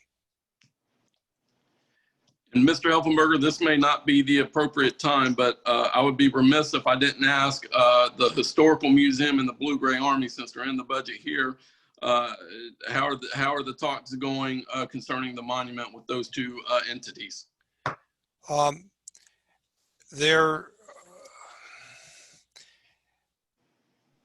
We're progressing with trying to come up with property available. I've had there's a private party that is interested in allowing a monument on their property that would not charge us for that. So we just have to look at the move. I'm also working through the state to see whether the Olustee battlefield would be a possibility, but that one would be a drawn out process with a lot of public participation. There is also a small section in the Oak Lawn Cemetery that we've identified that has, it's about 20 by 20 or so in the corner of the, I believe it's the northwest corner of the Oak Lawn Cemetery, that it appears is uncommitted, that could be potentially, you know, it could be sold to a private party, and a possible location for the monument. But the Historical Museum and the Blue-Gray Army, that does not appear to be coming to fruition? They do not want the property on the site of the Columbia County Lake City Historical Museum property. They would entertain having the property on a different site, potentially buying a piece of land from the city, and they will want funds from the city for the perpetual maintenance of it. So that's in the negotiation process. All right, I'm just looking because I'm looking at the budget here, and I see the 5,000 for the museum. So that's what makes me ask. Right. I don't have a lockdown amount. I think the other possibility is the cost, and that it seems to be a wide range, which I'm trying to nail down. So in the near future, I should have more concrete information to give you. I don't know about my other council members, but I know Columbia Youth Football, if they're having that this year, and I believe that they are, I know that's a great program for the youth of Lake City and Columbia County. And so, you know, I would support funding that at the current level out of the 16,000 as well as the Goodwill Games if they're going to have them. And my recommendation in that case would be to continue funding those two as is, and then the promotional events Would be the remaining. Right, the remaining 5,000 that the city could designate. I don't know how, if the other council members are on board with that, I would love to fund Columbia Youth Football as we have in the past at last year's level, and same with the Goodwill Games, and then leave the rest in the promotional events. That's just my personal feeling. Are they planning on having the Columbia Youth Football? Does that mean the rest, will that mean the rest will have to come back before council before any funds can be dispersed to them? Yes, so if you want to have it automatic for a Columbia Youth Football Association Goodwill Games, I suggest we put those amounts back in there. They've been counting on that, you know, year after year, and that way it wouldn't have to come back to council for that. But as far as any other promotional events, I would leave the 5,000 in there so that council, if they have a request for an event, would have the funds available to consider. Are they going to have the youth football this year? Mr. Mayor, I read that they were going to have youth football. So unless something changed, you know, everything's fluid with COVID, but the last that I had read, they were intending to have the Youth Football Association. If you, I would agree to put it in there if they had it, not just let them put it into their funds and then just not have it. Correct. Yeah, I would agree. They would definitely have to have a season. I would agree to that for both of those. In other, what you're saying then, that we don't automatically, if we appropriate it, we don't automatically write a check and send it to them in advance, huh? we would send it when they request. Normally they would make a request for it and we would send the funds. Okay. If it's budgeted like this, it'd be automatic. So based on the conversation, I would recommend that we put them funds back for your Columbia Youth Football Association, Goodwill Games, and then put the remaining 5,000 under promotional events. So that only that promotional events item would have to come back to council. Okay. So Yes. did I understand you correctly too about the museum? Is it staying or is it going to be put in promotional?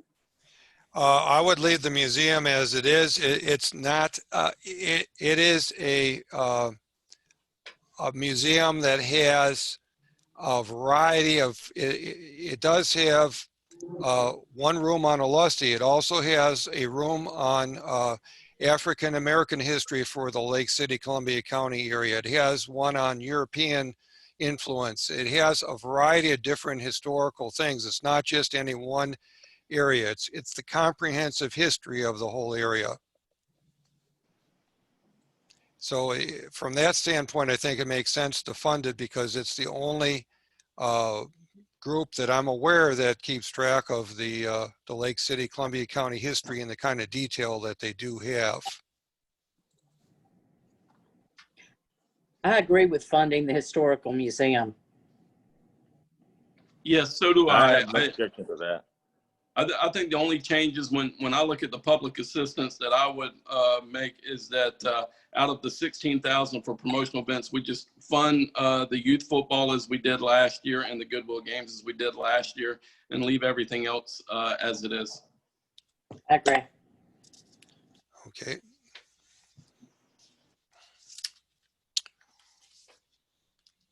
Anything else? Okay, then we'll go to the recreational budget under page 53.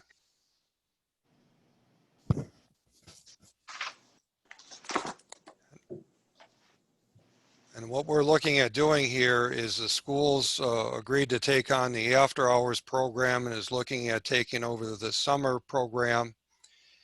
And they can, for 3 of the schools, for eligible students, they can offer the program for free.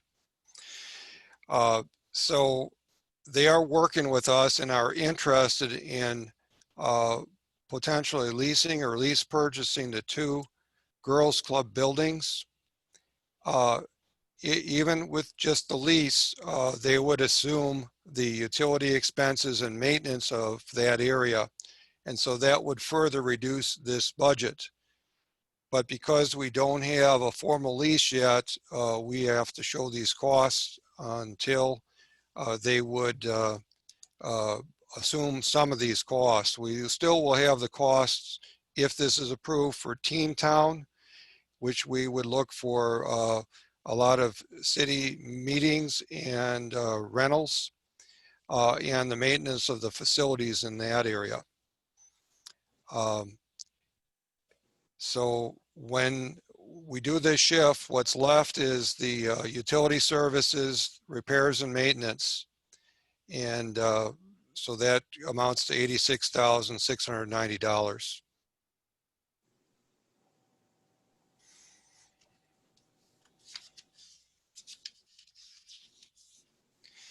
And detail on that is, oh, go ahead. I have a question.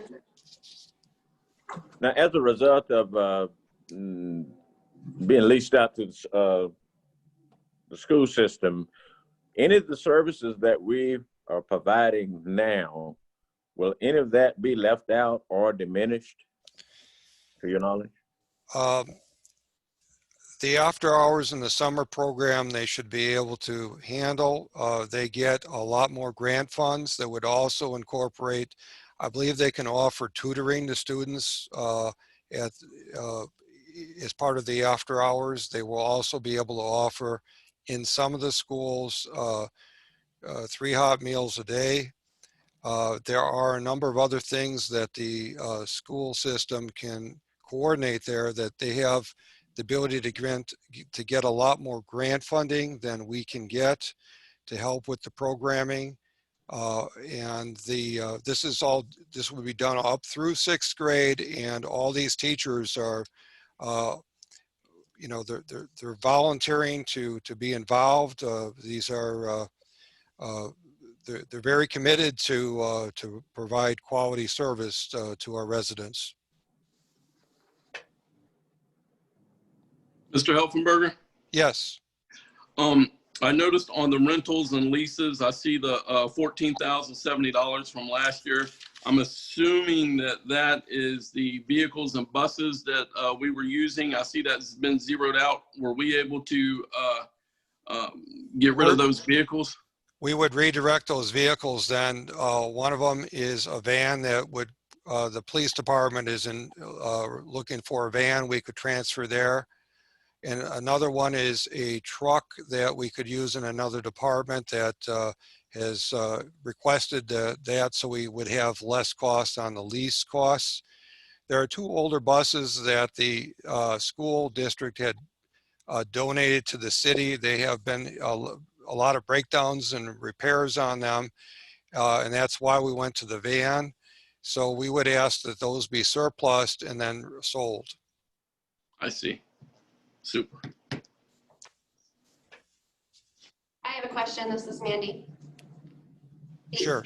The internet network circuit goes into the girls club and then over to Teen Town. So is the cost for that in here somewhere still? Probably not. I'll have to get together with you on, do you have an idea, you know, let's see. It's probably about $130 a month. Okay.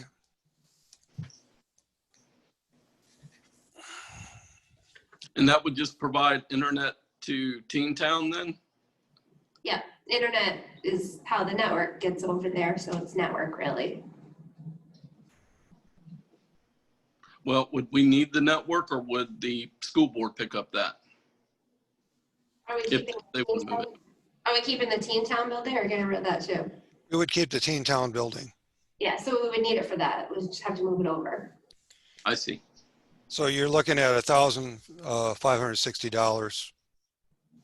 Yeah. Let's say $2,000 we could add in.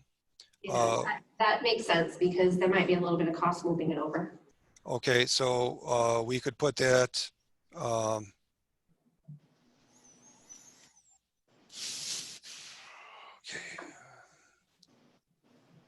Possibly under I would call it a utility. yeah, utilities, so utility services. So Yes. we changed that from 64,000 to 66,000.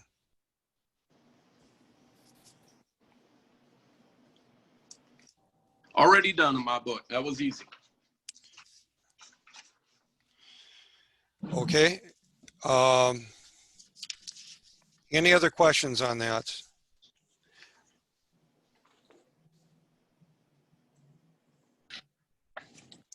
Okay, then we'll go to growth management on page 56.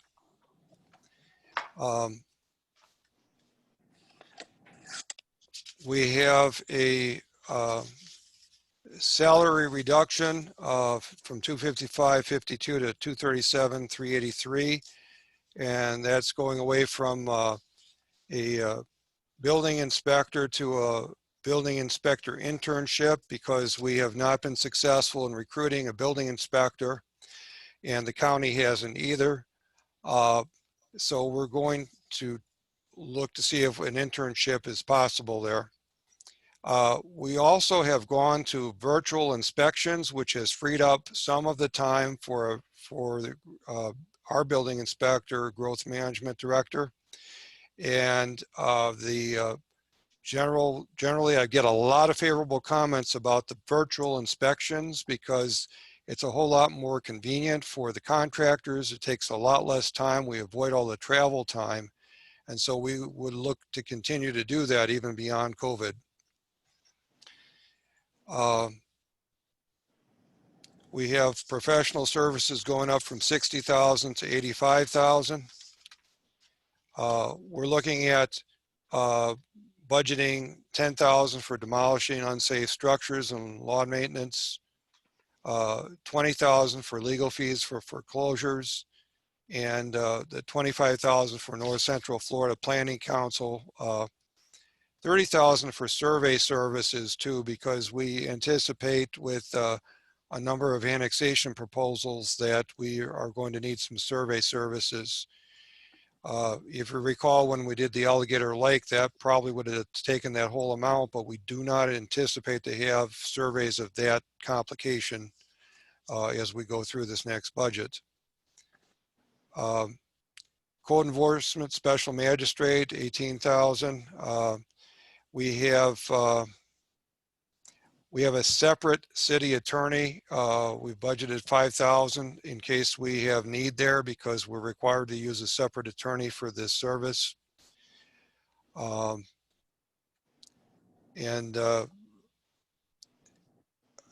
we're budgeting 10,000 for the attorney. And David, are you there? Yes, sir. Can you explain the difference between the fees for use of city attorney and the that's mainly for which cases? That's for when I need to get Fred to do research for me or have to get him to give me some legal opinions that have to deal with some of the annexes and like that. Okay, so that would be for our city attorney, and then we have a special planning and zoning board attorney that's required that we're budgeting 10,000. Yes, sir. He would be giving guidance to our planning and zoning board and our board of adjustments and our historical board, not letting us get astray. We cannot use Mr. Coberline for that. So we have to get a separate attorney. Okay. Mr. Helfenberger? Yes. I know that we've had town halls, and I know we have a workshop scheduled talking about code enforcement and trying to do some early intervention before places go into foreclosure, where we don't hopefully incur those costs or make it easy for developers to come in before that. And I know we haven't done that, and I guess it wouldn't be reflected in the budget here. But we're looking at trying to update those processes so that we don't have the code enforcement issues when it comes to foreclosure that we've had in the past, correct? Correct. So I'm concerned about those. Oh, I'm sorry. I'm sorry, go ahead, Mr. Green. Oh, no, I was just going to say, so with that should come some savings if we're able to get that in place. Right. There should be less spent on foreclosures and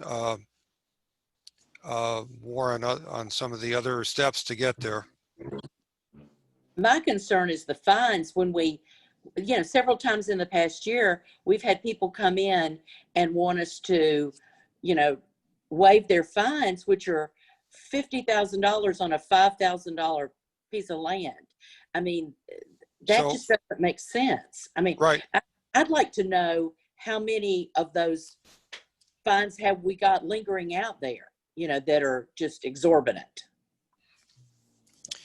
I'm not aware of how many, but what we're looking at is when we do the workshop for the affordable housing, we're also looking at doing it for the lien amnesty. Where we could have a period of time where there could be an amnesty process that could be administrative within guidelines approved by the city council, so that we could greatly reduce the number of those large fines out there. And put in a procedure so they don't get to that point, that we do something before there. But I guess that's something that we need to address at the code enforcement workshop. Right. So, and that would be a lien amnesty program. Well, and the reason it's important too, I think, Ms. Moses, is as I'm looking at the line item on here, I'm looking at legal fees for foreclosures at $20,000. So there's a potential, if we get the right program in place, to have some real savings there. I'm sure we won't recoup all $20,000, but a substantial amount, I would hope, between that and the $18,000 with the magistrate. So if we have the right process. You're right. That's a good point. Mr. Elfberg, I had another question. I know that the entire state of Florida is struggling with building inspectors, and I know it's super competitive. And you had mentioned an internship. My question is there a salary number that makes us competitive that would bring that building inspector to Lake City as opposed to some other community? Or is the shortage just so great that we couldn't even get there?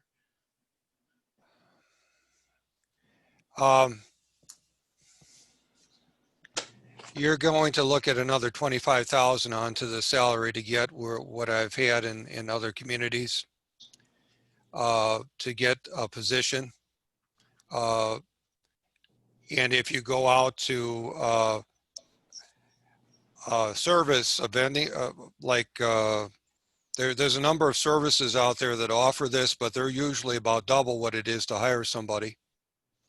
Joe, if we're having a tough time hiring a qualified building inspector, and it's been out there for some time, and the county's having a tough time, would that not be an opportunity, maybe for the next joint city-county meeting, for us to bring that up and see if jointly, if we could share one of those individuals and combine our resources and have a qualified building inspector, not an intern, that would service both the county and the city? That would be, the timing is very good for that. I've had talks with Ben Scott about that because we both have a need that's not being filled, and our other efforts haven't worked. And why don't we put that on for a joint city-county meeting? Mr. Helpenberger? Yes. One of the main issues is we both need full-time inspectors. They're just as busy as we are. And that's where the problem comes in.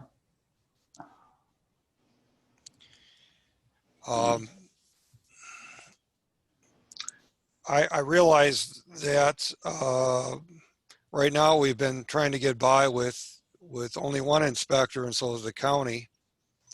And maybe I think it's at least worth exploring. You know, even if you hired two, is there a way maybe that would attract more of an inspector service? Maybe we shore up part of it this budget and part of it the following budget, but if we could maybe share an inspector for this budget, yeah, at least you'd get some help, and then the following budget we could shore the rest of it up.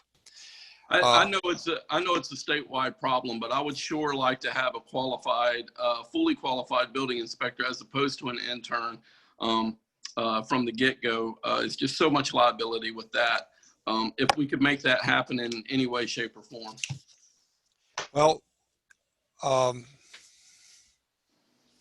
Helfenberger, if I may. sure.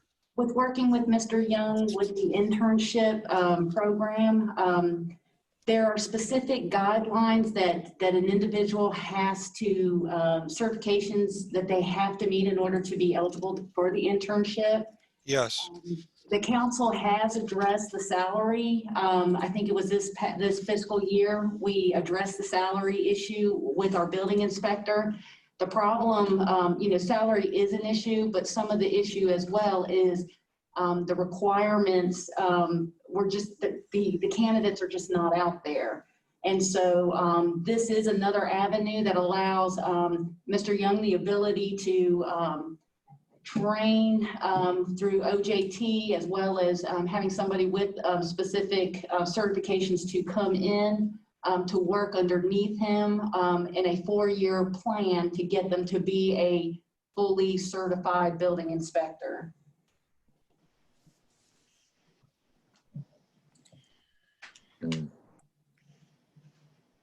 A number of smaller communities have gone to that process because that was the only way they could cost effectively provide that type of service. And if I may add to the internship program, it was a process that Mr. Young had to submit for approval through, and Dave, please correct me if I'm wrong, the Building Officials Association to get the approval for us to move to even look at doing an internship. Oh, I had to write the programs for the apprenticeship for building, electrical, mechanical, and plumbing. I had to submit them to the Department of Business and Professional Regulation. They had to review them and approve them, and also approve me as an instructor on it, which they did. They are a 4-year program. The person would have to hold a International Code Council certification in one of the classifications, building, electrical, plumbing, or mechanical. Then they would have to work for 4 years as a intern or an apprentice under me. Once I am comfortable with them and with our virtual inspection process, this is something that I can send them out on, and they can actually, I would be working with them while they're in the field, but I would still be in the office and we'd be doing it virtually. I see. So you would still be the signature on the paperwork. I would still, no, they would hold a provisional building or plumbing or electrical or mechanical plumbing inspector license through the state. They would issue them one for the duration of the apprenticeship program. So they would actually be a provisional inspector working under me. Dave, All right. is this your recommendation for us for the coming year? We would like to try this and see if this can work. I know it's worked in some communities where they do have the problem of trying to get building inspectors. As long as David would be supervising them and making sure that anything critical was reviewed, I think that would keep our liability down. The city would have no liability. My liability would be on me, Okay. the building official.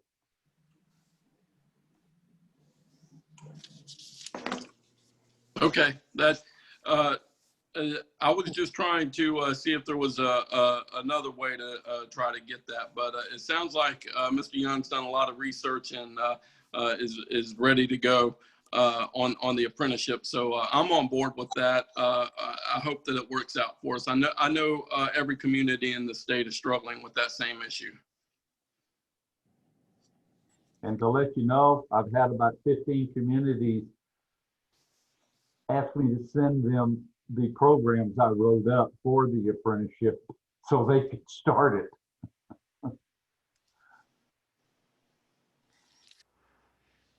Okay. That's all I had on that. Yeah, I think that could be a help. We've tried a lot of other things that have not worked.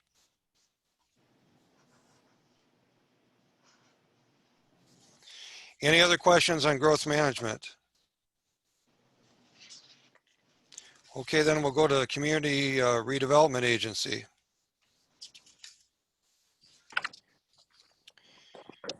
Okay, we've got mainly there was debt taken out of approximately a little over $1 million for the infrastructure for Wilson Park for phase 1, which includes what we have out there now. We are looking at basically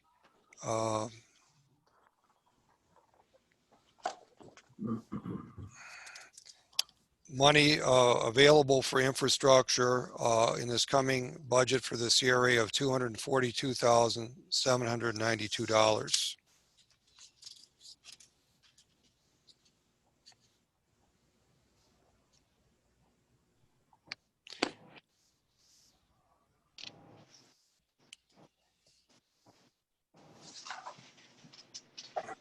We're looking at machinery and equipment. That consists of the speaker system for Wilson Park, which I believe was already approved by the city council. Also under this, in this area is Sally Mae Jerry Park, and we're looking to have the park design at least available for council, so that a little bit of that infrastructure money would go towards the cost of the park design. And from there, we were looking at coming back to the CRA and seeing what additional items they would like to have as far as the continuing to provide the infrastructure we need for the downtown and central core of the city that's located within the community development districts.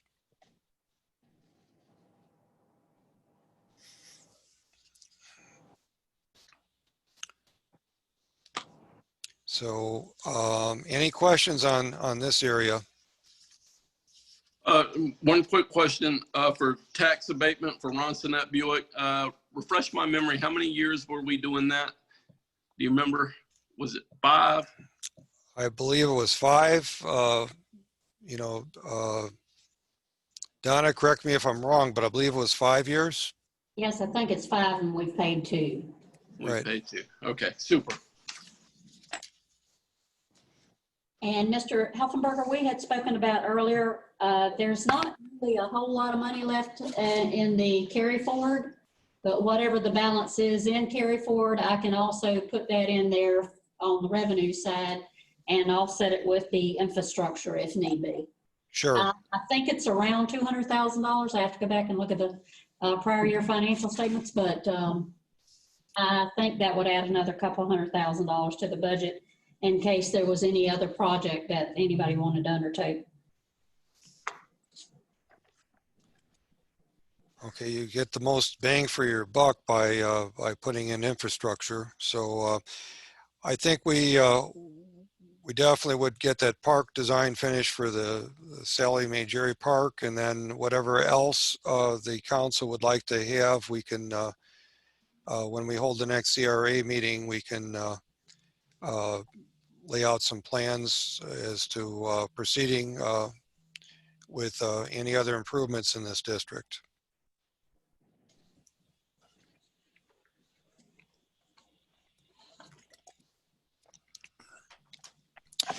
Any other questions on this area? No question. Okay, then we're skipping over the fire department, which will be tomorrow, and we're going to the airport next. And so we're looking at the total revenue of and expenditures of $1,371,183. We anticipate gas sales going up about 50,000. A little decrease in the rent or royalties at this point. We will be negotiating the HACO lease and probably some of the other leases. So we are looking to help increase the rents a bit with the renegotiations. We don't have a lot of fixed assets that we looking at disposal in the next budget. We received and budgeted $220,000 for surplus material with the asphalt piles out at the airport. We're looking at very little being available in the next budget. We get a 2-cent off of the tax, the gallons of fuel that is sold over through the TIMCO, with a carryover of a little over 10,000 from the prior year.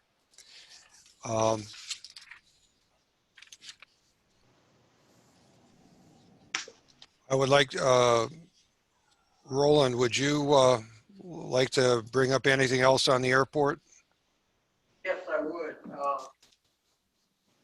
Mr. Mayor, City Council members, I'm requesting that I give a pay raise for 4 employees totaling $26,263. I met yesterday with Mr. Helsenberger and showed him on page 73 under account 060.63 capital outlay infrastructure to remove all those items, delete those items, and move that $26,742 up into the salary to cover the cost of those salaries. This would not change the bottom line of the budget. And to come up with the FISA, retirement and work compensation, those dollars could be taken out of the overtime. The reason we're running last year and year prior so much in overtime was we had an individual who was in the National Guard and was constantly being called up for duty, and as a result we had to pay overtime to cover his shifts. He is no longer with the airport, so the overtime expenditure should go down drastically. Now these people, these 4 employees, are deserving of these pay raises. They have really gone above and beyond to make this airport grow and profitable for the community. They meet the aircraft. They provide the first impression of this community and the airport, which is a very positive impression to the people that are flying into this airport. And like I said, the bottom line is it will not change the current budget as is. The revenue will not go up, or the expenditures will not go up. It will still stay at $1,371,183. $183 by making these changes. And doing our meeting yesterday with Mr. Heltenberger, when I came out of the meeting, he agreed to the budget increase. And I should say budget increase, but salary increases. Only this afternoon, I was told by him late this afternoon that he was not going forward with those after he approved them, that he had changed his mind. So I really, Mr. Mayor and City Council, request that you allow me and approve this pay increase for these 4 employees. They are most deserving of this increase. If you have any questions, I'll be glad to answer them for you. Like I said, this $26,263 is for 4 employees that are well deserving of this increase, this pay increase. So you've already spoken to the city manager about the pay increase, and he indicated that he was not going to support that? Initially, he said he did approve it. And then this afternoon, late, he came back and sent me an email saying that he changed his mind, that he wasn't going to go forward with the pay increase. So if he's informed you that he's changed his mind, now you're coming to council to try to circumvent that? Exactly. Am I misunderstanding? Yeah, I owe it to my employees to do this. I'm sorry if you disagree, but I think it's imperative that they get this pay increase. They've been put off for several years, and it's time that the money is there. There's no reason that they cannot have this increase. Yeah. Mr. Mayor, me personally, I think this is under the purview of the city manager. I think he's got a pay plan in place. That's just my take. I'm not in favor of trying to circumvent the system and coming directly to council. That's just me. I see the drainage pipe repair, environmental waste services, road repair, and sign replacements where that money's coming from, it looks like. So all those things still need to be done, yes? The increase, the funds that are, airport generates its own funds. We're an independent enterprise fund. Our funds are generated by the employees out here. They don't come from tax dollars. So same question though. We're looking at removing the money from the capital outlay infrastructure, correct? So would those items not be taken care of? For the airport's capital, and that is our airport industrial park. That's part of the airport. And also, this past year, we received... Well, the airport's part of the city, yes? Yes, right. But we have to pay, the airport is the one that funds all of those repairs and anything that goes on out there. It's not the city. All right, thank you. Yeah, so Mr. Mayor and City Manager, I mean, y'all correct me if I'm wrong, but I think that this is something where the city manager determines the salary in line with the salary scale, and I'm not one in favor of having directors try to circumvent that system. That's just my personal take. Well, now this raise that you're referring to at the in your budget here from the airport, this is an addition. Mr. Heffenberger, we're giving across the board raise to all employees? Yes, 2% is what I have planned for all employees. Now, if you open it up further, I've got other more compelling cases for increases. I have numerous requests for increases. And this would open the door for all of that. The airport, Mr. Helfenberg, I'm sorry. And that's where I was going with this. You know, we have, and I'm not against raises, don't get me wrong, but I think this will send the wrong message to other departments as well. Everybody is, you know, I guess, for lack of a better term, financially stretched right now. But I don't want to do something, approve something that, you know, for one department and leave out another one that, you know, that is in just a greater a need. I like to be fair with everybody, and if do it for, if that was approved for your department, other departments may say, well, then we want to stretch our budget or shift our budget around a little bit more to do something for our employees as well. But I agree with Councilman Green. I think this is something that should fall up under the umbrella of the city manager. And, you know, I wouldn't want to be in a position of circumventing that. And that's my personal take on it. I agree with both of you.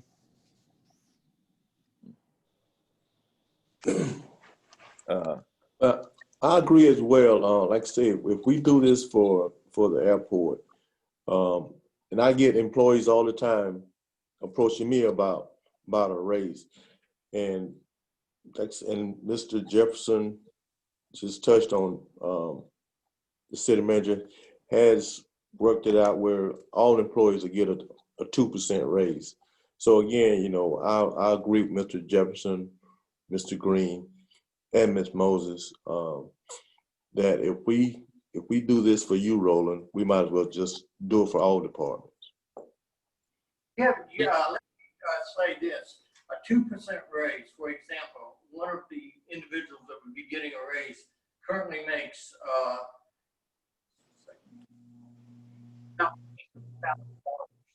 2% raise is about $520.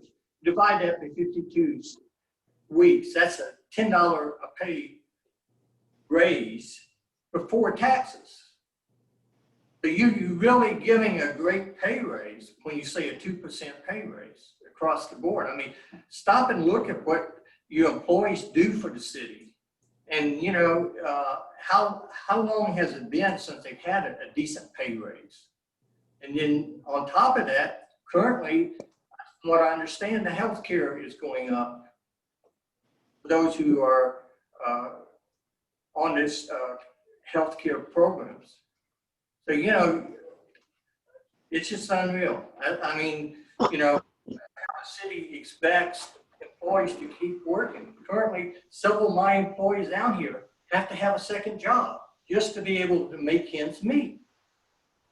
And for, you know, I'm just lost for words. That's all I can say. Okay. On that health plan, the city is covering 75% of the increase for the 8% increase. There are a lot of positions that need to be looked at and increased. We've done a study on this, but given the current situation and environment, we've already cut, pretty much eliminated a department, and we're eliminating a director down the road, and this is what we can afford to do with this. Now, the county's given absolutely no raises to anybody for anything. As we are able to build our funds, we will be looking at phasing in increases for employees. There are a lot of cases where they all need additional funds, but we can only give from what we have. And we have to stay within budget, because otherwise you either cut services or raise taxes.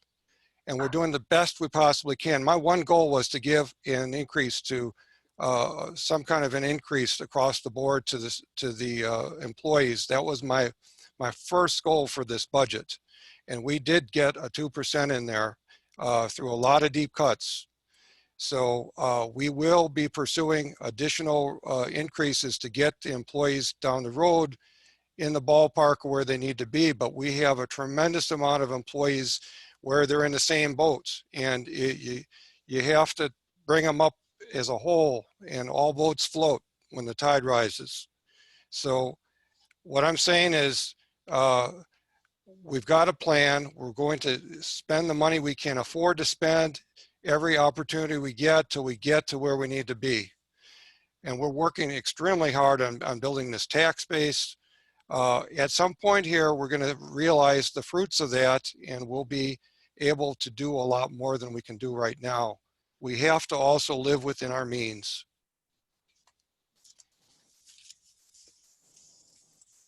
Yeah, I couldn't agree more, Mr. Helfenberger, with what you're saying. You know, every employee of the city is a valued employee, and I promise you, none of our employees make enough. And so when you cut a budget like this, and you still are able to give a pay raise, I know the pay raise is modest, and I don't doubt a bit that employees deserve more money. But you do what you can afford to do. And so I think that's the right thing to do. You know, so I appreciate your efforts in trying to find the 2% pay raise. Although I know that that's may seem small, it is what we can afford to do. So that's kind of where I'm at with the budget when it comes to the airport anyway.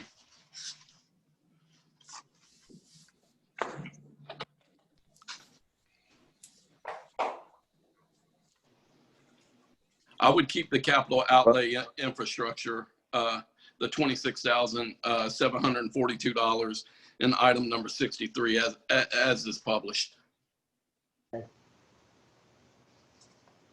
I agree with that. I do as well.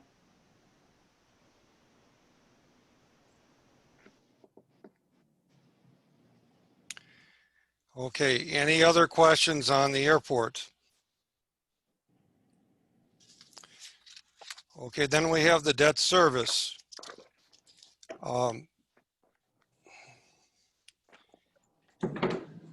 That's on page 77. And so it's increasing from the 368,189 to 750,318, and that's for the recent borrowings that we did.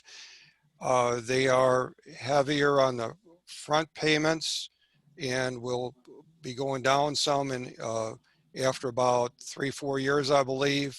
Donna, if you would like to mention anything. Well, I don't have the schedules in front of me, but primarily because the Motorola lease, I think, is only for 5 years. And it was about almost $1 million. So therefore, that's a pretty good chunk of it. And also because of the increase, because of the new facilities that we're going to be building. And if you notice, there is a transfer from fire, and that transfer from fire is 18% of the cost of the building, because we took the ratio of what the amount of money was that we were getting for the fire department, and took it to the total debt, and that's the ratio that we're transferring in from the fire for his part of the payment.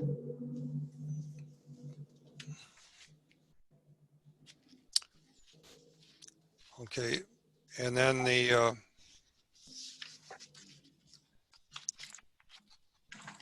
any questions on this? Okay, then on page 75, we have the sales tax bond fund. And again, we have the building account, that's $4 million for the new city hall, $1.7 million for the West Side Fire Station.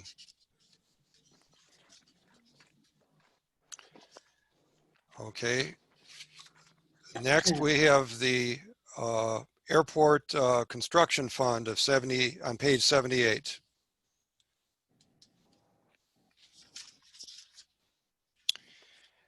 And basically, we're looking at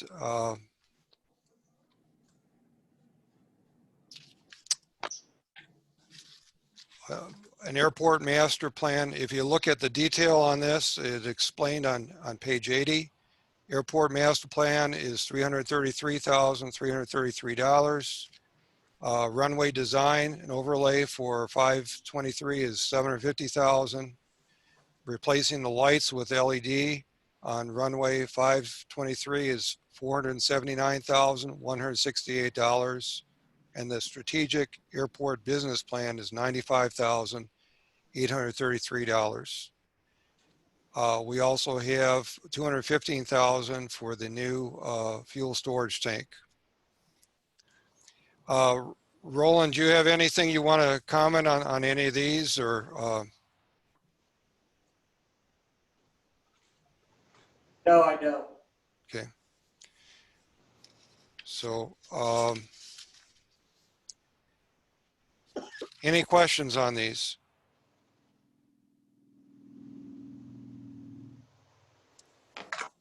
Okay, then, No.